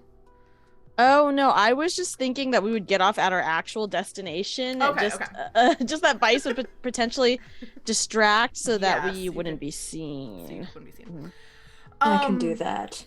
Yeah, so you're kind of on this train, and it's like, you know, chugging along, and everything seems like, you know, fine, until Vice, the door from this train behind, the car behind, opens up, and it's not Estmond, but it is one of his cronies. Just not, you know, just kind of opens the door as if to, like, move into your train car. And I will block the way with the handle of my glaive. Can I cast reflect on Vice? Just Oh, yeah. real quick, just in case. Hmm. she goes. Yeah, what does reflect do?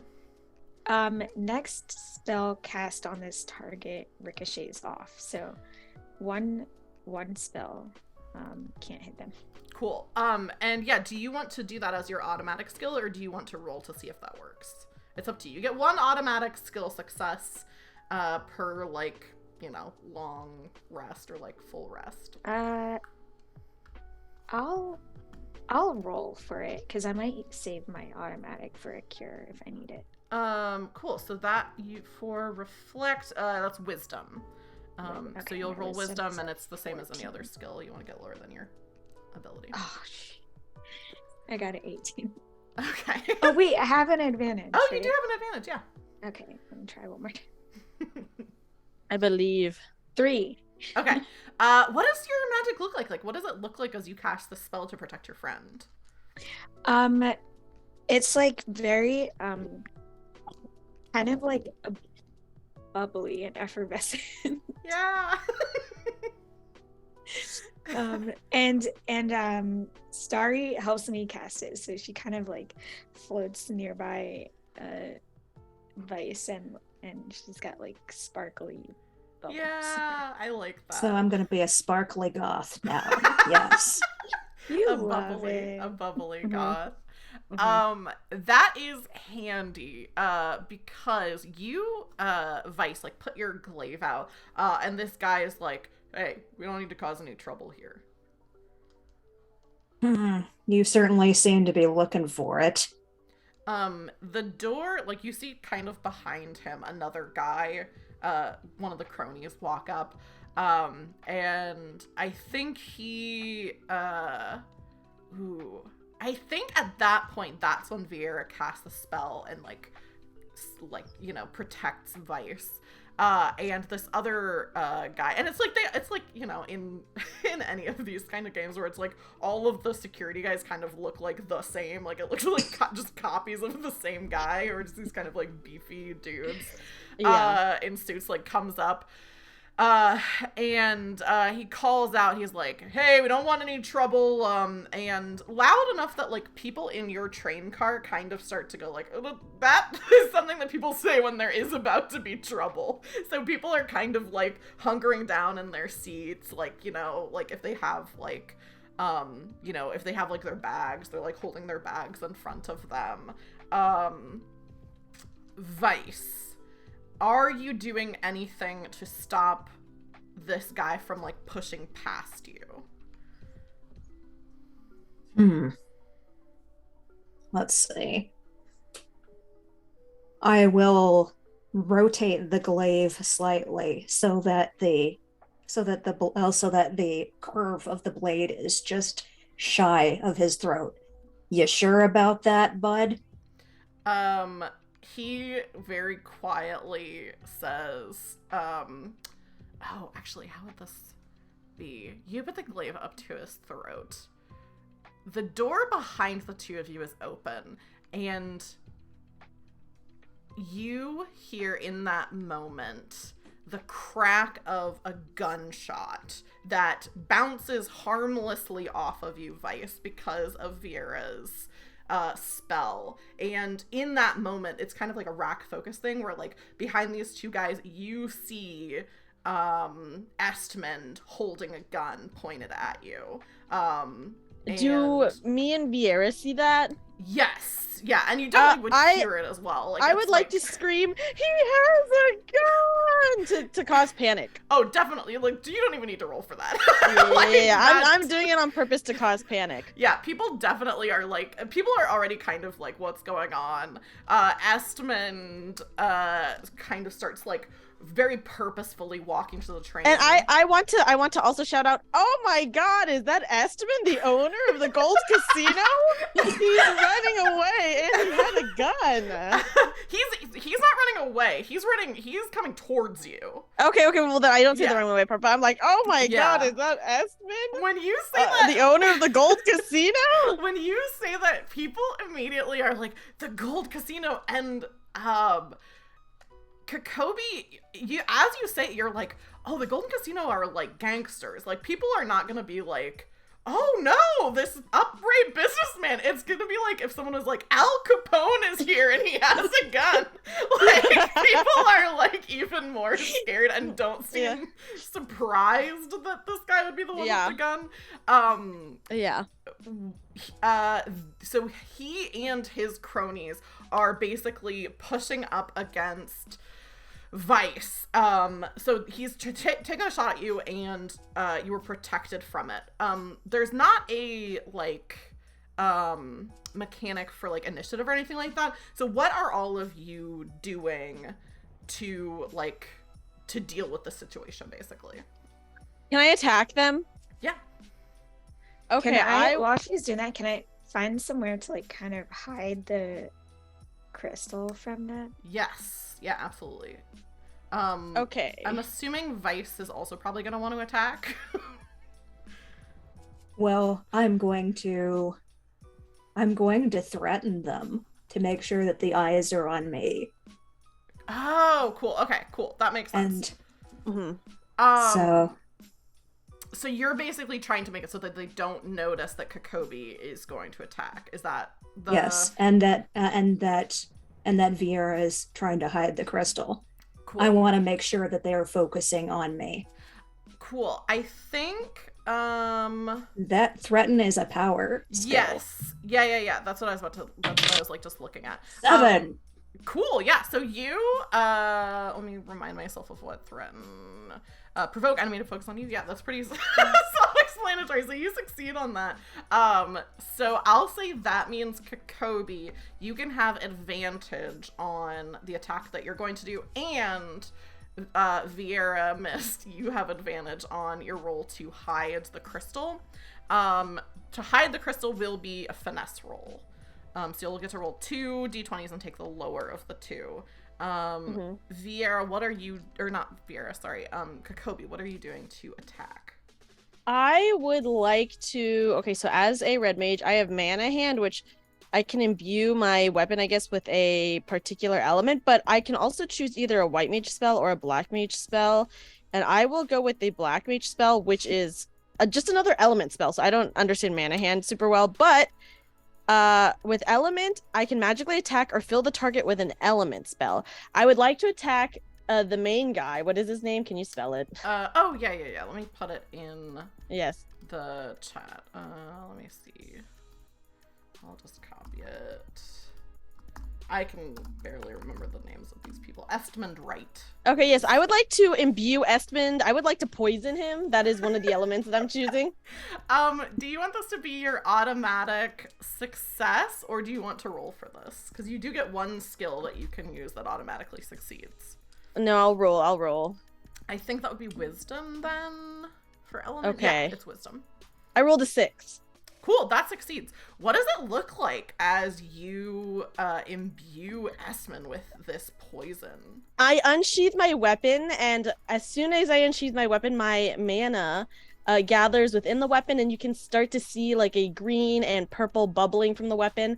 I do like a little twist of my wrist towards him, and shooting from the tip of my weapon, a spurt of poison hits him square in the forehead, and it absorbs into him. Yeah, I think there's these little, like, did you say what color the poison is? It was green and purple. These little, like, green and purple Yeah, he becomes the Joker. Oh no. His suit goes from like black to like green and purple. These little green and purple particles are kind of like floating around him and then are absorbed into him. And he like kind of staggers. He's at like the back of the group of like all of them. One of his other like cronies kind of like is like Mr. Wright, and like grabs his arm. Viera, you can go ahead and either roll finesse or let me know what you got on your finesse roll to try to hide the crystal.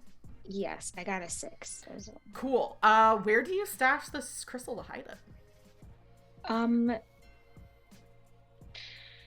I want to maybe put it like under a seat or something. Yeah, that makes sense. I think they would look in the like overhead compartments first, but yeah. Yeah, you kind of cower down and like with Vice drawing everyone's attention away, giving Kokobi the opportunity to attack with magic gives you the opportunity to kind of duck down, and I imagine like your ears like kind of like come down as well as you're like behind the seat and stash this crystal, and it like pops into place underneath the seat. One of these guys is going to grab Vice, and since you're in like this area kind of between the trains, is going to open the train door and shove you hard. I need you to make a power roll to not get pushed out of the train. Well, I don't know if that's good or bad. huh. That's an 18. However, You I have do have, since dragoons, one of their main things is jumping. Oh, yeah. I would like to try and catch myself and launch right back at him.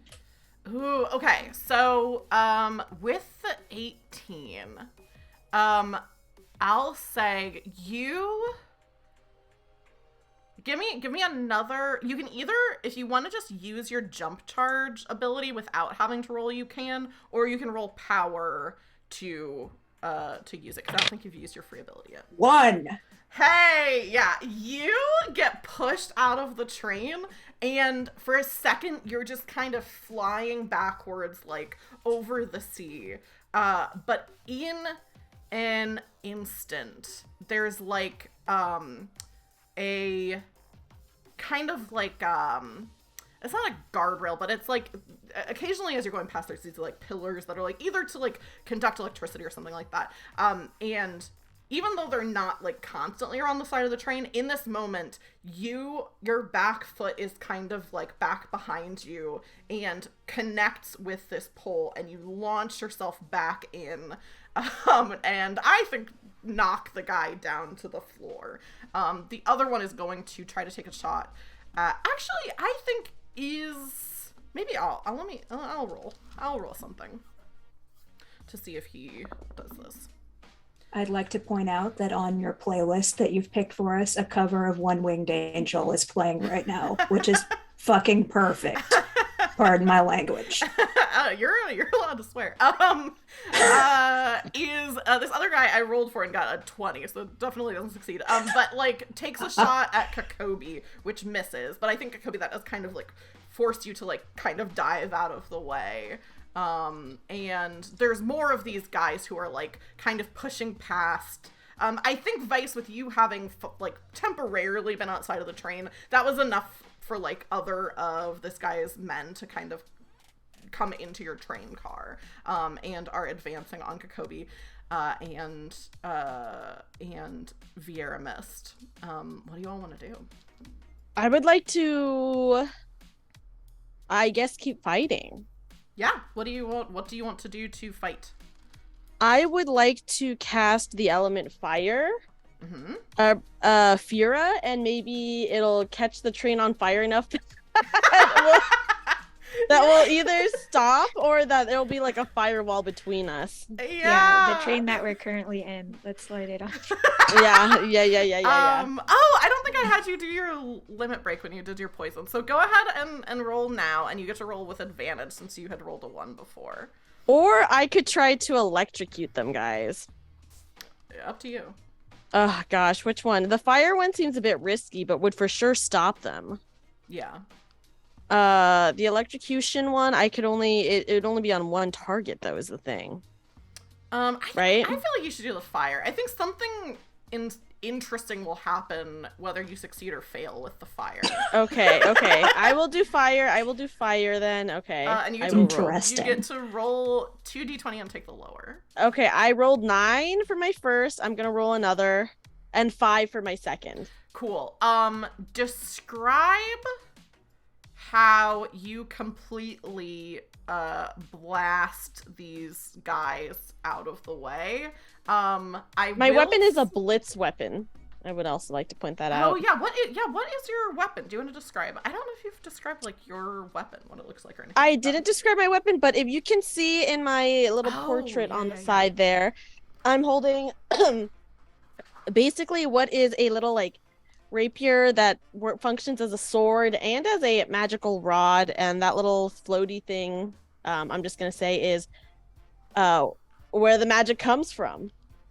Yeah. So you blast this like fire, and two things happen. First of all, the guys that were coming onto your train get blasted back into the next train. I do think, Vice, you are going to take 1 damage to your HP because you're like kind of right in the mix of that. So you have 5 HP total. you'll take 1 away from that, as you are also kind of in the blast zone of this fire. That's okay. I make it look good. As the fire is licking at the car, the other thing that this powerful blast does is you hear kind of like a chunk, and you watch the train car that like your enemies are in separate from your train car as you continue to go forward towards, you're like in like one of the first 2 train cars. Their train car has become unhitched, so you're going apart from each other, which is great news, until you hear almost from around you this sound of like chuckling. And it almost sounds like it's coming from the train itself. And as you're kind of taking that in, I think that's a good place for us to take our little break. So we're going to take a 15-minute break for everyone in chat. And you can use this time to, get a drink, use the restroom, try to teach me things about Final Fantasy, at me on Twitter, whatever. But we are going to go to a break, and let me get that. And while we're on break, you can also see some more information about our lovely players, because their bios and things like that will be on screen. So players, do you want to say goodbye to chat? Bye, guys. Bye. Bye, everyone. Felicitations, adventurers! Welcome to the second half of Finite Fantasy, our first fantasy one-shot, a game that is heavily inspired by Final Fantasy. We are going to jump right back into it, but first, Xavery informed me that we have something very important to do, which is, I believe we have a shout out to give to Peebs. So shout out to Peebs. Peebs! Can't have Peebs in the chat without a shout out. And for anyone who missed the first half, I will very quickly do a recap before we jump back in. So, our adventurers had come to the city of Gold Coast to find this treasure that Xavery's character Kokobi had, not Xavery's character, Dreamy's character Kokobi had a dream that there was a great treasure to be found and was only referred to as a war ocean, which Kokobi was like, okay, I guess I'll just look at a bunch of oceans. This one, though, finally was the right one. You encountered some kind of ghost or spirit or crystal technology thing that told you she was the captain of this airship that you found sunken below the sea. And if you would take the crystal out of it and take it to someone to repair, that you could have the airship to yourself. There's also mention of like airships being a forgotten technology that apparently were used to fight dragons, but all of you were like, there's no such thing as dragons, so that's weird.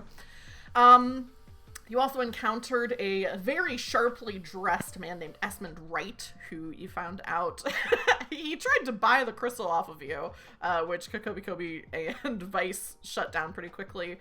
But Viera Mist ran after him and was like, hey, what's your deal? And you found out that he is the owner of Golden Casino, which is this casino, but also kind of a mob.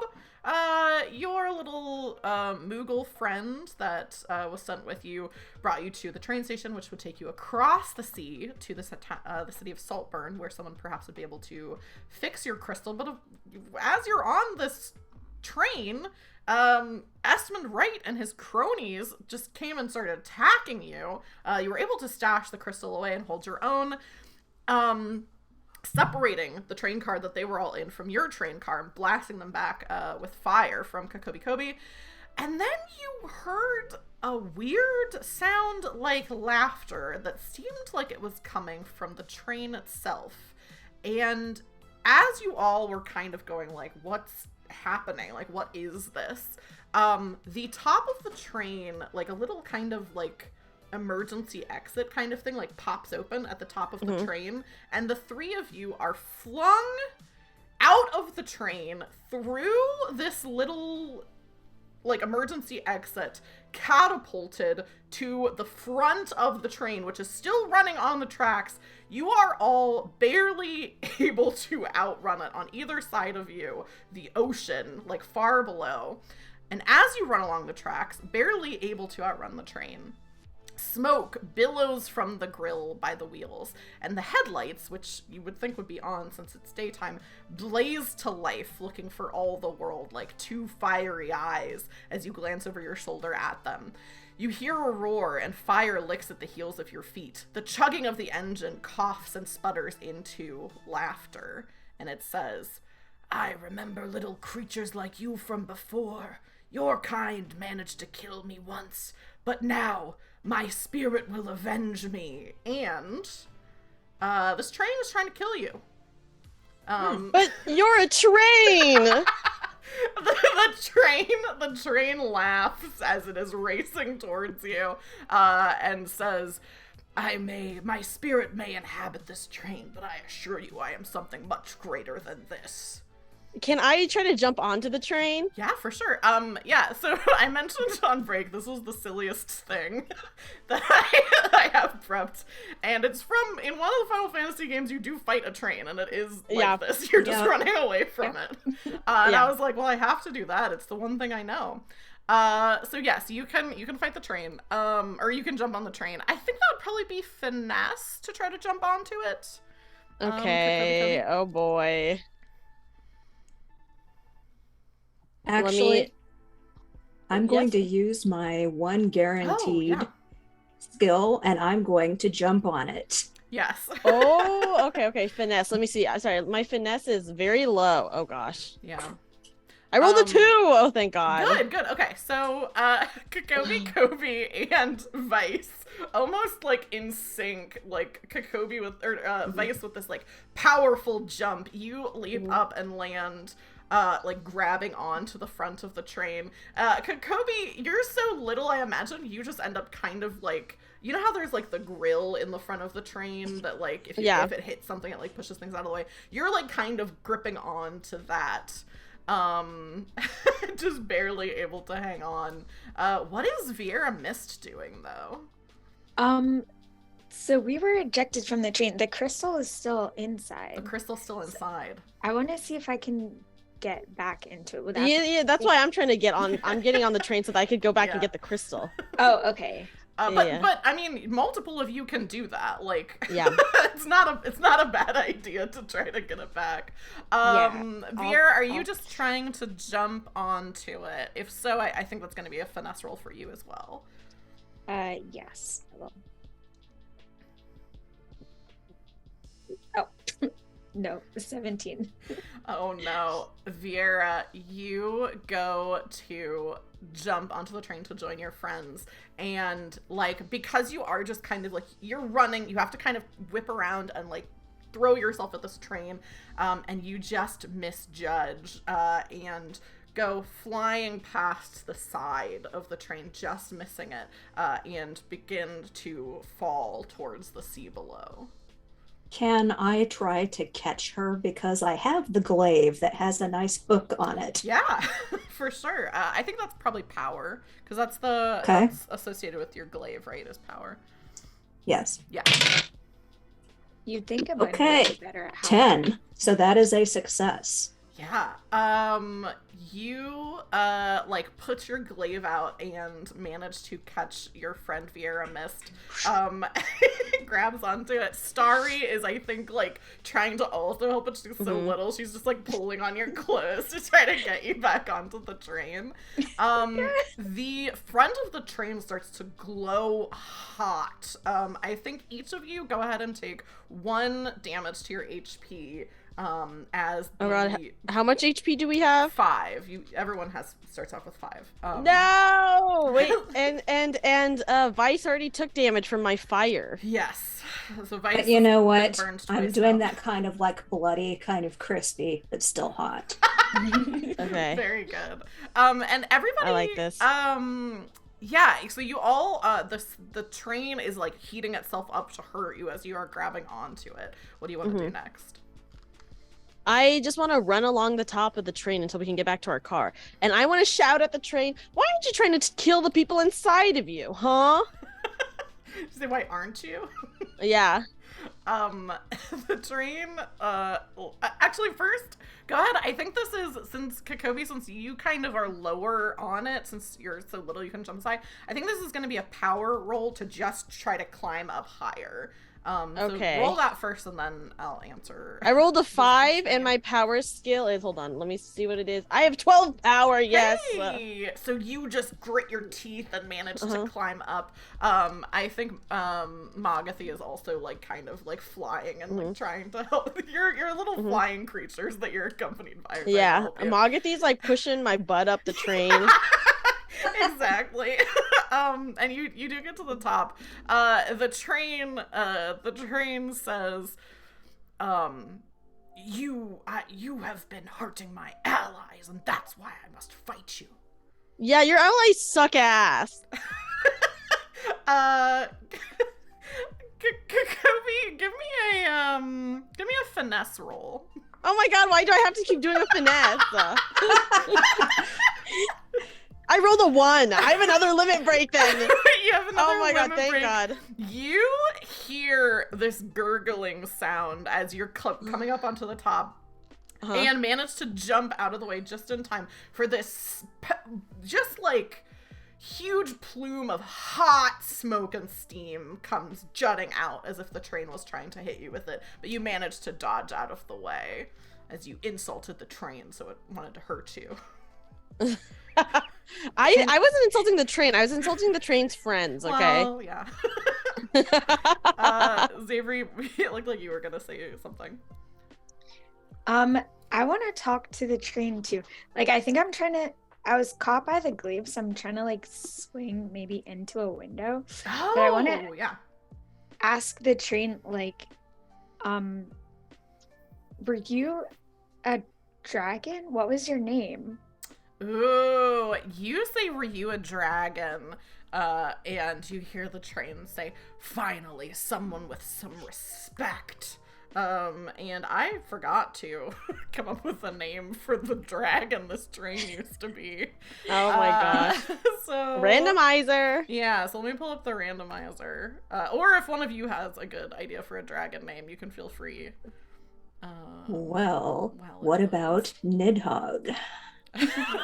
Sure, I do recognize that, so I think that could be the dragon's name. That actually works really well because Firefox just was like, no, I'm actually gonna crash. So you say, you know, are you a dragon? What was your name? And it says, finally, someone with respect. I was once the mighty Nidhogg. The name does not ring any bells to you. I want to say, oh, that's awesome, but why are you aligned with people who suck so bad? Okay, so two things. One, Xavier did say that she wanted to try to swing into one of the windows. So I think first, Viera missed. Go ahead and roll finesse. To try to fling yourself into one of these windows, and then Kobe, go ahead and give me a charm roll. Okay. I rolled a 9. I rolled a 4. I know that definitely passes. You're all rolling so well. No, I failed. It's because I failed like every roll earlier when I don't even know what I was doing. I was trying to find the oldest, gnarliest fisherman or whatever. It was, very like inconsequential in the grand scheme of things. Yeah. So Viera Mist, describe how it looks as you manage to like break through the glass of one of the windows and get back inside the train. I use my the heel of my sandal to like kick in the window and try to kind of just roll through into the like aisle. You roll through into the aisle. There's still some people in this train car. They're not your enemies or whatever. They're just like other people who were taking the train who all seem like really freaked out and are like, there's like like screams as you like crash through this window. But now that you're inside, you can pretty easily go and like retrieve the crystal if you would like to. It's not a roll or anything to do that. Is there like so we got ejected from the top, but is there like maybe like a skylight in every car? Or Yeah, I I like think to there's a see. skylight in every car, yeah. Okay, so before I go back to our car, I'd like to try to heal Vice. Oh, yeah. Definitely. I'll say also, Kokobi, with your successful charm check, Okay. I will say, Nidhogg is like, what did you say? You said, like, what, your allies suck or something? Yeah, I was like, okay. I was like, that's cool that you're a dragon, but like, why are you aligned with people who suck so bad? When you say that, the train, like, kind of grumbles, like, under your feet, and says, "The people I've allied myself with are people who have fought on the side of dragons for millennia, who continue to fight for the needs and wants and desires of dragons, whereas people like you, I will crush beneath my wings." As if that that guy who you think is aligned with you turned you into a fucking train. So really, who's losing right now? There's another plume of steam. Go ahead and roll finesse again. I don't want to do this anymore. I rolled a 1 again. Oh my god, I'm getting so fucking lucky. Yes! You again just managed to, like, jump out of, like, I think Does this mean I have 2 limit breaks? Do I have 2 limit breaks? Yeah. Your next 2 rolls, you should do limit breaks. Oh, thank god. I Oh, keep thank forgetting. god. I'm gonna try to not do anything stupid in the next 2 rolls. Magathi, I think, like, also just kind of, like, headbutts you and, like, pushes you out of the way Yeah. again. Yeah, Viera, you can heal Vice. Are you using your free use of the ability, or are you gonna roll for your cure? I'll use my free. Cool. Yeah, I'll say, if you're using that, I think that heals, 1 HP back to Vice. What does this magic look like? It's is like it's like kind of like cloudy and misty, so like it kind of like surrounds her like for a second, and then kind of like a dewy, not like rain, but like fog kind of Yeah. over her for like a second until it like mists away. Yeah, this cooling cloud of healing magic surrounds you, Vice. And when it disappears, you look a little less singed than you did before. What does Vice want to do? So, you can hot hear metaphorically Kokobi. and not physically. Yes, metaphorically and not physically. You can hear Kokobi and the train, like, having a verbal sparring match. And I think you're Yeah, I want on the a side. psychic damage to the train. Is that with a spell or just with something that you're saying? This is just something I'm saying. I don't have a spell that could do psychic damage, sadly.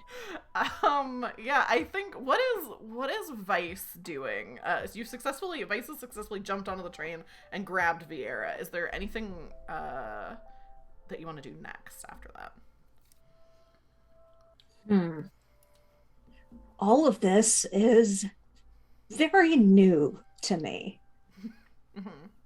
And I'm not quite sure how to handle it because this is not a monster that I've ever had to fight before. It's a goddamn I'm just train. down here like, you're the dragon. You're the dragon. Attack the train. But yes. So processing, I feel this lovely burst of cool healing magic, and that snaps me out of my dragoon cognitive dissonance here. Okay. I'll be like, oh, right, this is my job. And I'm gonna attack the train. Yeah, I love that. I'll have you roll power first because that is your weapon ability. That is an 8. Which I believe is a success for you. Yes. I'll say you definitely do damage to the train. Since it's a success, I'll let you describe what it is that you do. It doesn't completely, like, like this one attack doesn't like destroy the train, but it is a significant amount of damage to it that I'll let you decide what it is. So I'm going to jump up into the air and swing the glaive down so that the blade hacks a nice long slash along the length of the train. And I'm going to say, why don't you let off some steam? Very good. Yeah, you slash through the side of like this, like the glaive goes through this metallic side, like, you know, like it's tinfoil, and exposing some of the inner workings of this train, like a gash in its side. And yeah, the smoke and steam and like bits of like ember and stuff like that come flying out of the side of the engine as you cause this damage. What is Kobe doing up on top of the train? I'm running along the top of the train, trying to get back to our car. Yeah, I think there's just one thing. You're gonna have to jump from your train to your car, which is I think the second one. So I think that'll be... It's either gonna be power or finesse. Okay. Oh my god, I don't want to roll finesse anymore. This is so rude. But it is a limit break. You do get to. You do it with advantage. Okay, roll the 2. Oh my god, I'm getting really lucky at this part. It's because I failed a couple times earlier, so now I'm reaping the benefits of it, you know? I think it's like I think the way it looks is like you leap across and like it's the shot from like kind of like behind as like, you know, one of those action movie things where you're like leaping to the other train and then the camera pulls back a little bit and you can see Magathy is like holding on to like the back of your clothes and like is kind of helping carry you a little bit further. And you land on the top of the train car, but the crystal is inside. And what is Vera Miss doing after having successfully healed your friend? Let me see. I don't have an attack. So I'm just gonna I'm like crawling through the aisle, like around the people, trying to get back to where our car was. Cool. Like, excuse me. Sorry. Yeah, since you're inside the train, you don't need to like jump from one car to the next because it is like built so that people can go between. Yeah. So you're able to get to the next car. I feel like it's like, yeah, we like see this like shot of Kokobi being jumping / carried, and then like the camera goes like passes through the top of the train, and we see Vera Miss like kind of getting to the same location. And then like it goes to the side, and I'm imagining Vice is like kind of kind of on top of the train, but kind of like hanging from the side with like your glaive having just made this cut through the side of it. What is everybody doing next? I might try to cast Reflect again. Oh yeah. But maybe who's closer to our car? Is it Vice or Kobe? I think where you are, like I think you might have a line of sight on Vice because you can see her kind of through like the side windows, whereas Kokobi is like almost directly above you, and so you don't have like a way to see her. I think you're all roughly in like the same part of the train. You're just kind of in 3 different parts of it, like one kind of on the side, one on top, and one inside. Yeah. Okay. So I'll try Reflect again on cool. Vice. Yes, 5. Cool. Yeah. So again, Vice, you've got made good friends with your support caster who just keeps kind of helping you and buffing you as you feel these effervescent bubbles around you again and feel like, okay, if something bad's about to happen to me, that might actually be okay. So while I'm clinging on with one hand, the hair is kind of blowing back and I've got the sparkles. It's very, very, I keep on using the word hot, but this is almost magical girl. Oh, yeah. Except with a big ass weapon. I thought you were going to say with a big ass, and I was like, I mean, I guess like... Well. Oh my god. A girl with a big ass. Well. not mutually exclusive. Yeah, do you want to take this opportunity to try to attack the train again? Yes. Yeah, go for it. Yes, go ahead and roll power. I would. 5. Perfect. Yeah, what do you want your attack to do this time? Again, it doesn't completely disable the train, but does some more damage. So I'm going to attempt to defy gravity a little bit and like hook my leg through a window. Ooh, yeah. With another foot. Well, with my other foot bracing on the outside of the train, and just once again, ha! Yeah. It's not a very wide swing, but it's still very powerful. Yeah. Again, your glaive just like tears through the metal of this train. And Ooh. you hear this like kind of roar, and you're like, oh yeah, this does seem like this is very draconic sounding. A burst of flame comes out from like the front of the train, but that's not where you are anymore, so that's you're pretty good. You feel like, you know, a couple more hits like that, you could probably, you know, take this thing out. But you might not need to, because Kobe, you're running along the top of the train. You can see the open skylight where you were ejected from. Yeah. And if you want to go through that, you can probably get your crystal again. I do. I go through it. So Vieira, you have just cast the spell. You're in like kind of the entrance to the car that you were originally in, and you see Kokobi drop through the ceiling, and go for the crystal. Kokobi, I do think if you want to carry the crystal and do something with it, it is going to be a power roll because it is so big compared to you. Oh gosh, I guess I can have Vieira hold it. Yeah, if you want to have Vieira do it, that would be definitely a lot. Yeah, I'll let Vieira hold it, and I'll guard Vieira. Cool, yeah. Yeah, Vieira, you see Kokobi drop down into the train and go over to where the crystal is, and then kind of like peer out and look at you. Yeah. I'll like crawl behind and like grab it from under the seat, and then like kind of duck behind so that like Starry can be like positioned more next to Kobe, and I'll be there ready to cast. Yeah. Yeah, so you have retrieved this crystal again. The train is still like chugging along very quickly. What is your plan of action now that you have your crystal? Where's Mogathy at? Oh yeah, I think Mogathy flies down because he was like kind of with Kokobi. So I think once Kokobi jumps down and kind of lands on her feet, Mogathy flies down and is with you and Starry. Can I? I should cast it on Kobe, but can I try to cast Reflect on the crystal? Like it's very fragile, and I don't want them to try. Yeah, that's a good idea. Yeah, go ahead and roll wisdom. 7. Yes. Okay. Cool.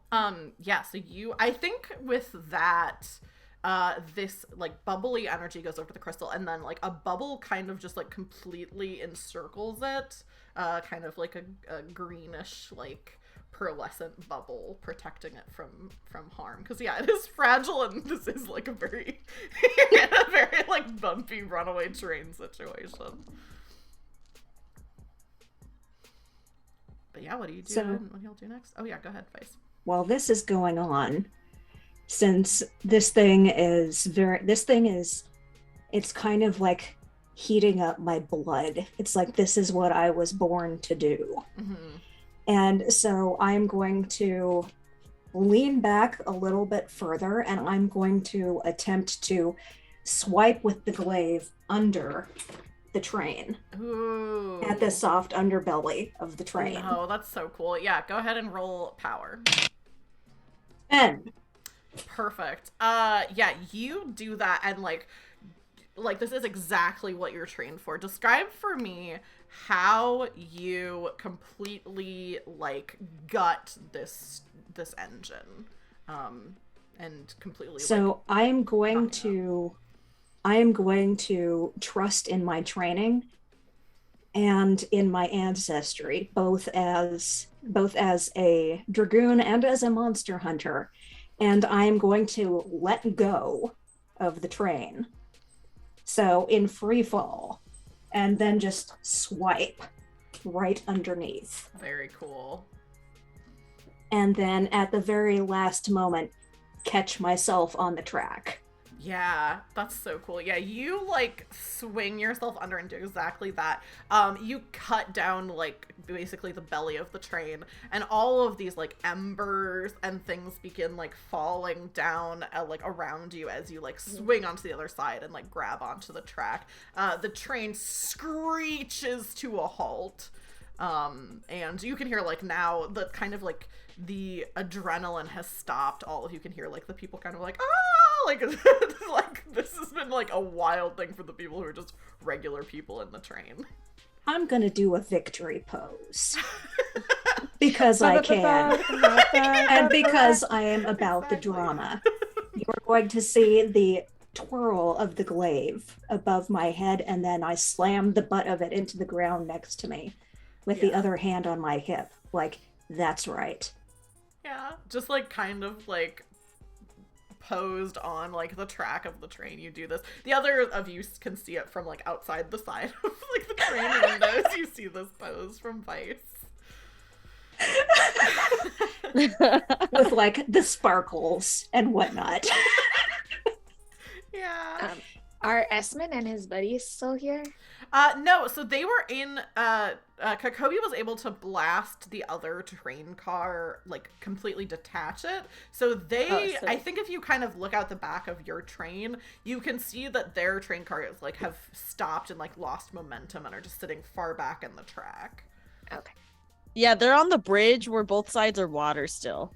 You, to be clear, are also on the bridge still. You're further ahead of them. Yeah. Can I look out the back of the train and blast their train car? It's very far away. Okay. You can, but I think it's going to be... I think it's gonna be with like disadvantage, so you'll roll two. How bad would it be? How bad would it be if I blasted the track between us? I mean, you could do it and see what happens. Like, I think like definitely there's the worry of like the structural integrity of of the bridge itself. But also, like, I think you probably wouldn't think the whole bridge will be destroyed unless something goes very wrong.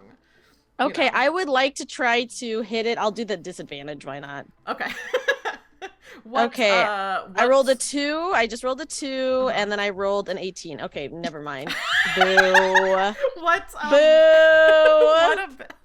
What ability were you doing to do that? I was just gonna blast it with fire again. Okay.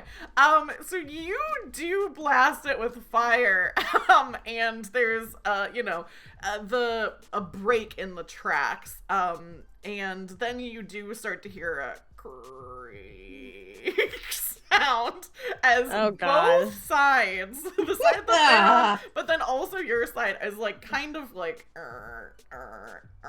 and like it's kind of high above the water, and like the wind that like normally wouldn't really be doing that much to the train track because it's secure is kind of making it tilt. The back supports kind of like and the train car you all are on, like the engine and the car start to go backwards towards the ocean.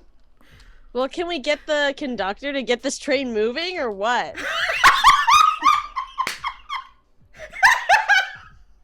The train that we just murdered. I love you blasting the tracks. Everyone in the train is in like imminent danger only because you did that. And then you're just kind of like, I mean, can we get the conductor to get this train moving or what?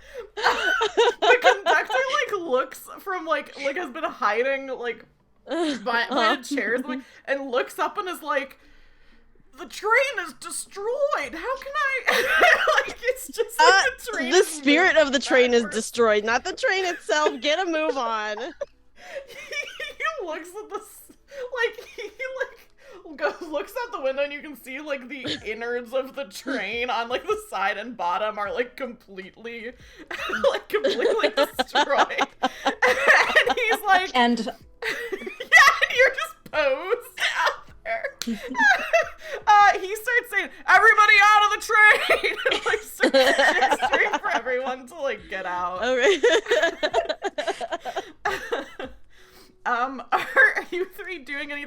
help people get out of the train? No, or are you I'm just leaving. I'm ushering Vieira out so that we can be on our merry way. And I'm just gonna do the whole Yeah, directing traffic. yes. Yeah, so you, luckily Kokomi didn't blast the train and the tracks ahead of you. So you kind of just go on your way. Magatha. Okay, when we get out of the train, do we see Estmund and his people at all?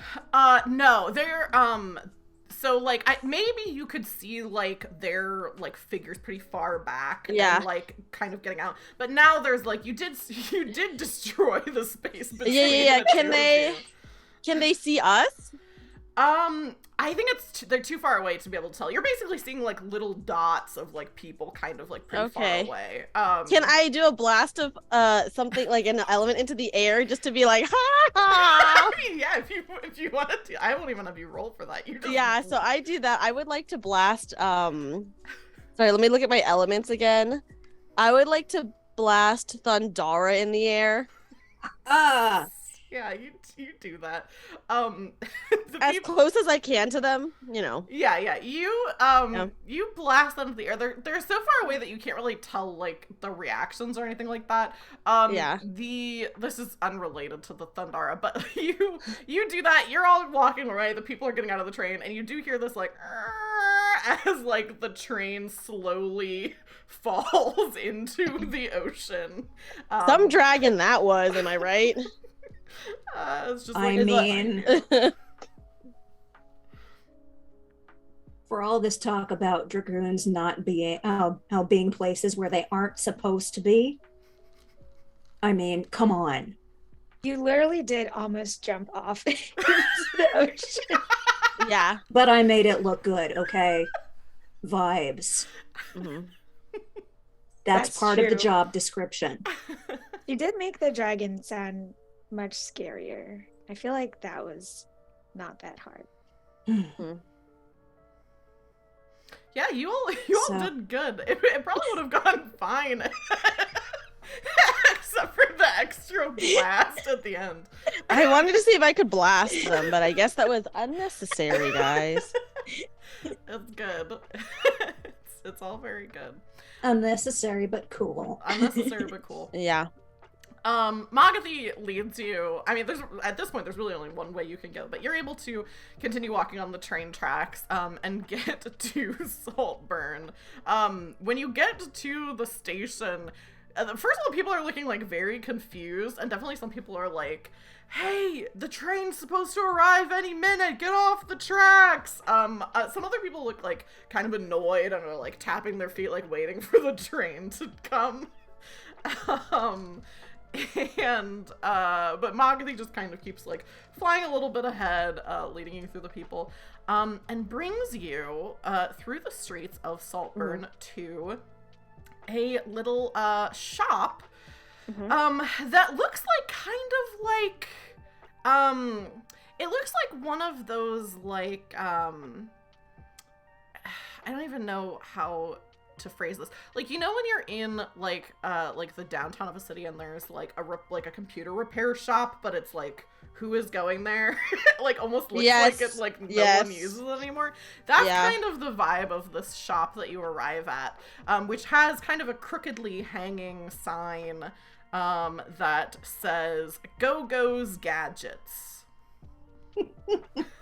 Go-Go? Who the hell is Go-Go?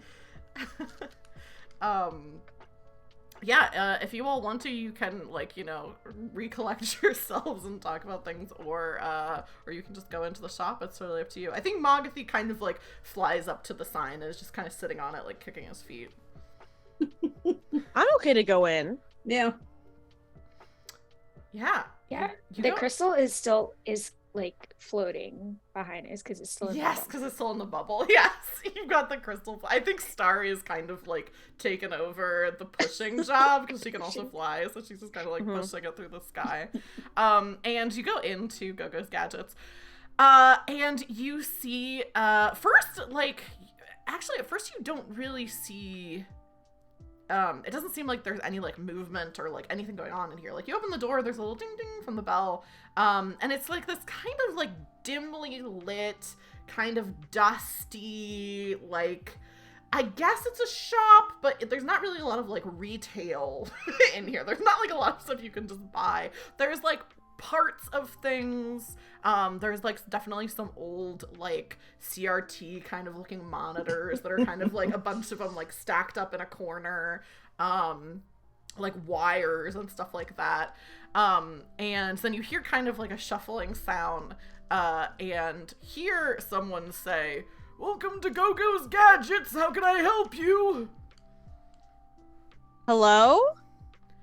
Hello? Are you Go-Go? Yes, and you kind of follow the voice, and there is like a little like a little counter that has like, it looks like some kind of like cash register or something, and there's a little bit more light over there. The counter doesn't have a lot of space like for you to like check out, because there's tons of like just again machine parts, like all this different stuff, but there is a light over there, and you're like, okay, maybe this is where like the person works on the things, and as you go over it, you actually Kobe, you would not be able to see this because you're too short.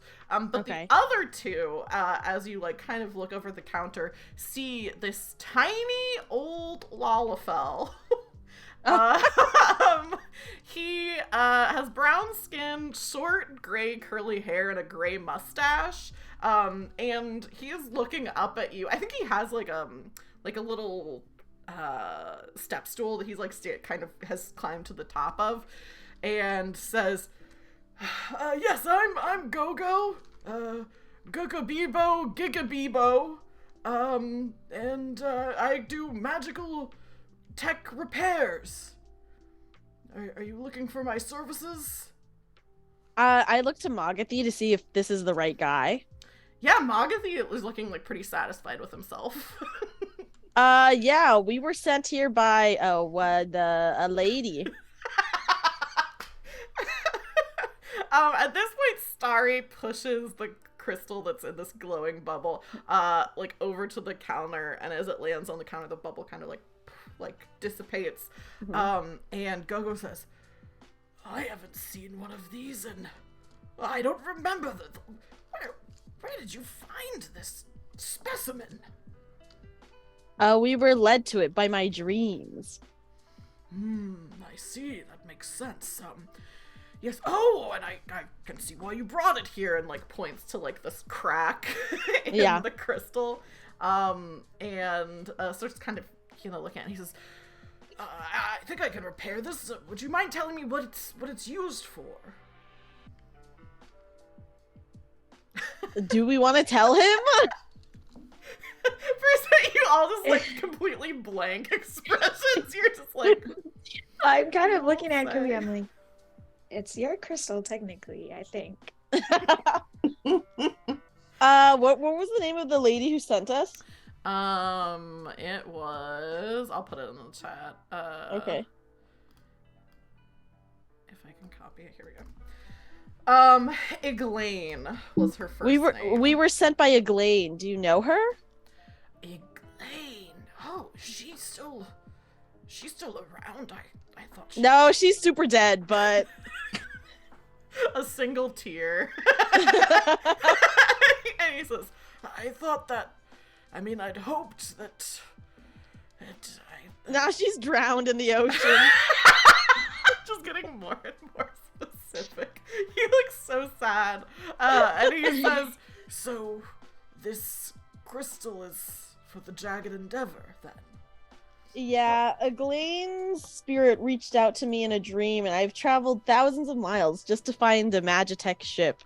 An airship. You sound disappointed, but that is... No, I'm happy, yeah. Could have fooled me. No, I'm happy. He says, "Yes, I think I can repair this for you.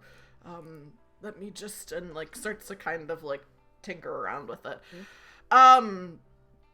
And here's what I'll say. That's pretty much like you completed the thing that you were supposed to do. You brought this crystal to the man who's gonna repair it. So I think we can jump ahead by like a couple of days.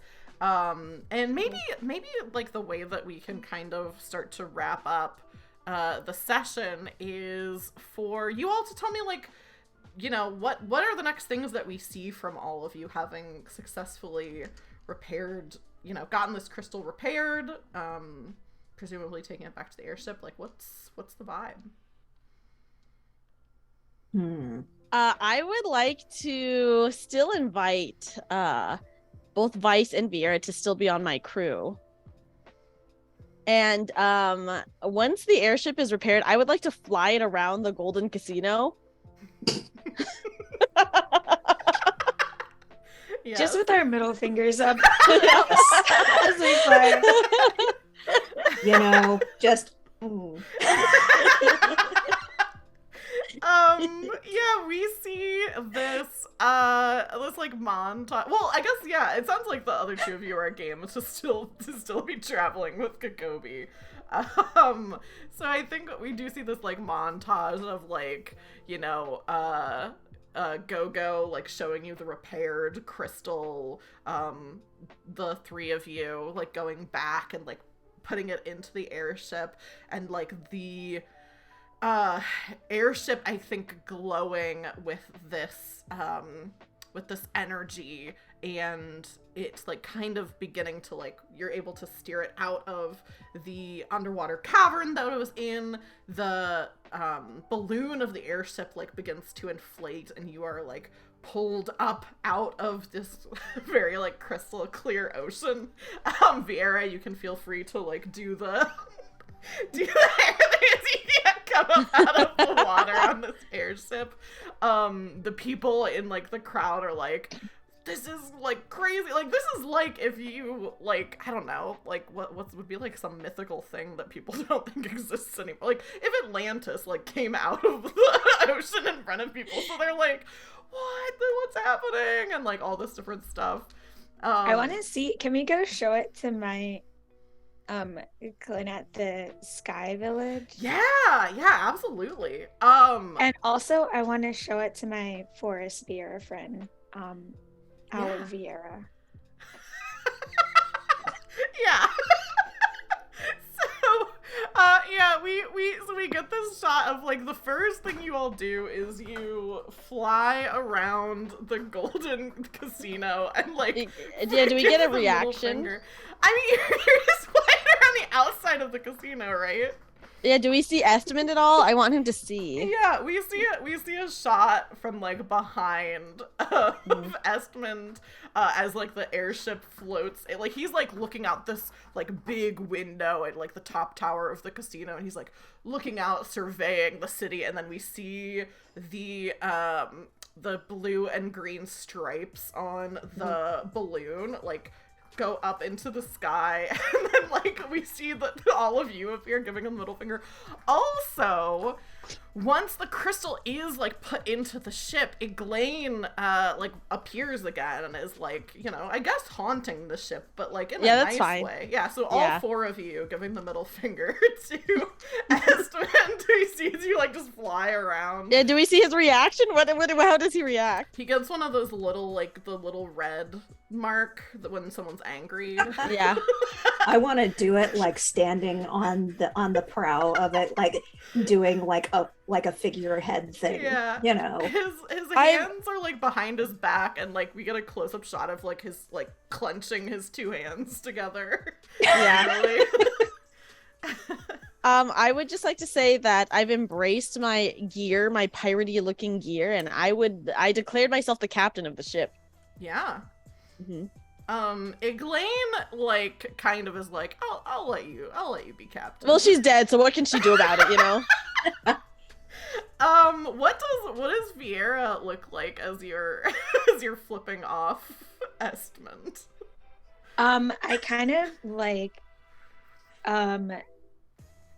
do like a kiss print on his business card and like flick it back. Oh, that's so good. That's really good. That's really good. That's really, really good. Yeah, and then you like do a couple of like circles around the tower and like fly off towards all these other places. I think we get like a little montage thing of like, what is it like at VR when you show your Forest Vera friend the airship? Like, what do you think that's like? What do you think we see?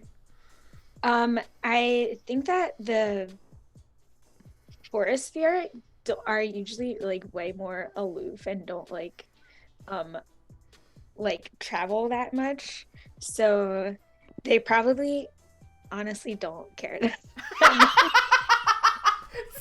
Like, I'm gonna show off. Oh my god. Oh They're my all god. just like in a row, just kind of like nodding as you like. They're like, great. I think I'm imagining because it's like a dense forest. I'm imagining the way you had to show them is like you had to like tell them like climb up to the tops of the trees. Yeah. So they're all like in trees and you're just like flying by and they seem like unimpressed. They're like, literally, what do we do with this? They're just like, you could have just done a postcard. Like, yeah, we'll show the it getting to your like sky village, but I think first I'll see if there's any place that Vice wants to fly by with your cool airship. Well, since Viera Mist encountered me in the forest, I'd imagine that my tribe, they're going to see it. And they're going to see me doing like my figurehead thing. And you'll just hear the leader of the tribe is just going to just sigh. So all the forest people are like, we do not give a fuck about this airship at Well, all. it's not so much about the airship as Vice. That's so funny. It's like, Vice, we told you to get a job, but not like this. Not like this. Not the figurehead for an airship. Judgy. Is there some place that Kobe wants to, other than the casino? I would actually like to go back to Gogo Yeah. and invite Gogo onto the ship so maybe he could talk to Eglaine.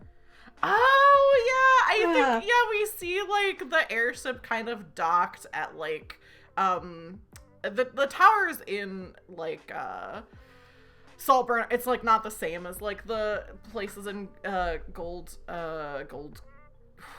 Beach. What did I call it? I don't remember. Gold Shore. Gold Shore, yeah. Gold Shore. So but there is like a place definitely nearby Gogo where you can like have it docked. And I think we see like him like carrying all of this stuff like onto the ship because he's like, I'm gonna set up shop here and like repair your stuff and like go travel with you. So he's just like doing this and Eglaine like trying to help him, but she's not corporeal at all. Yeah. So just like, but they both seem like really, they seem happy. Oh my god, I have a crew now. Yeah, you have a crew. Your crew sails to the Sky Village. Xavier, what do you think the reception of the Sky Village is to the airship? I think they're much more excited for what it's worth. Like, we have like planes and like flying like bikes and stuff, but nothing like, it looks like a ocean ship but flying. Yeah. I think you arrive and like your family and friends of course are like happy to see you, but then also like there's like a big to do from like different like scientists and like those type of people in your community who are like, can we come onto the ship and like study it and like make blueprints from it so that we can start making these airships again, because this is like technology that's been lost to time. So people are very excited about that. Do you think that the three of you would let people study the ship? I don't know about that. Kobe just arms crossed. If they pay, maybe. Oh, yeah. Do you think Kobe would let people study the ship if they're paying admission? Yeah, generously paying. Yeah. I could see her saying yes. we see But like, she's supervising. yeah, so Kokobi, I'm imagining, is like standing on, like, there's like a gangplank from the ship to like the Sky Village. Kokobi is standing on like one of the things that are like on the side of the gangplank, basically, like the side of the ship, like standing there, and you have like a baggie for money, and there's all of these like really nerdy looking people who are like giving you money, and like you're letting them on the ship. Yeah. I think we fast forward to like much in the future, and we see that like people have indeed made more of these sky ships. And then we see a shot, much like from the beginning of our story, of the city of Gold Shore, and these towers that seem to disappear up into the clouds.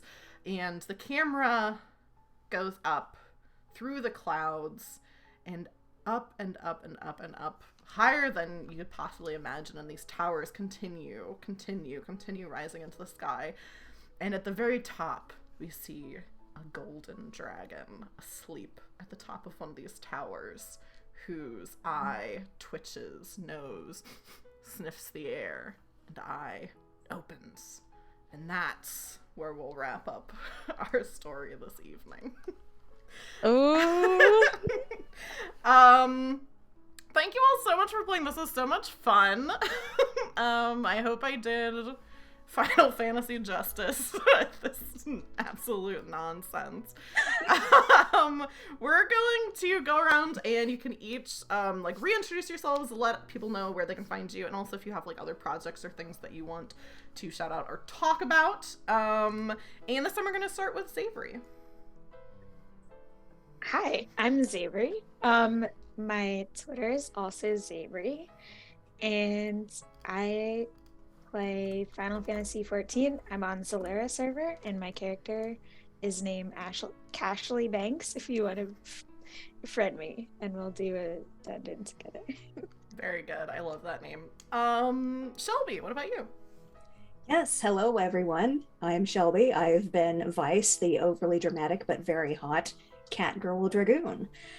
I do not play a Catgirl on Final Fantasy XIV, but I do play a very, very cranky white mage named Daedra LaFay, primarily on Behemoth. For my pop culture critique, I actually got my very first freelance article published in Unwinnable's Exploits zine. So you can get a copy of that. Their March issue is only $2, and it has a lot of really, really good content in it. So if you want to check that out, I think you'll like it. Very cool. And yeah, Dreamy, that just leaves you. Hi everyone, my name is Dreamy. You can find me over on Twitch and Twitter under the username DreamyEtude. I play a lot of Final Fantasy XIV, sometimes some Dark Souls 2, sometimes some Genshin. I'm trying to branch out. Okay, I'm doing my best here. Yeah, if you ever want to see me be probably just as cursed in real life as I am in game, then check me out over there. I am going to leave the Zoom call to wrap up with stream and figure out who we're going to rate and that kind of thing. If the three of you wouldn't mind hanging out in the Zoom call for just a second so I can come back and give you a proper goodbye, that'd be great. If you have to go, though, I do understand. But either way, let me get this set up. Do the three of you want to say goodbye to the Twitch chat and goodbye to the YouTube VOD? Goodbye, everyone. Bye, everyone. Goodbye. Thank you for being here. Goodbye. Thank you so much.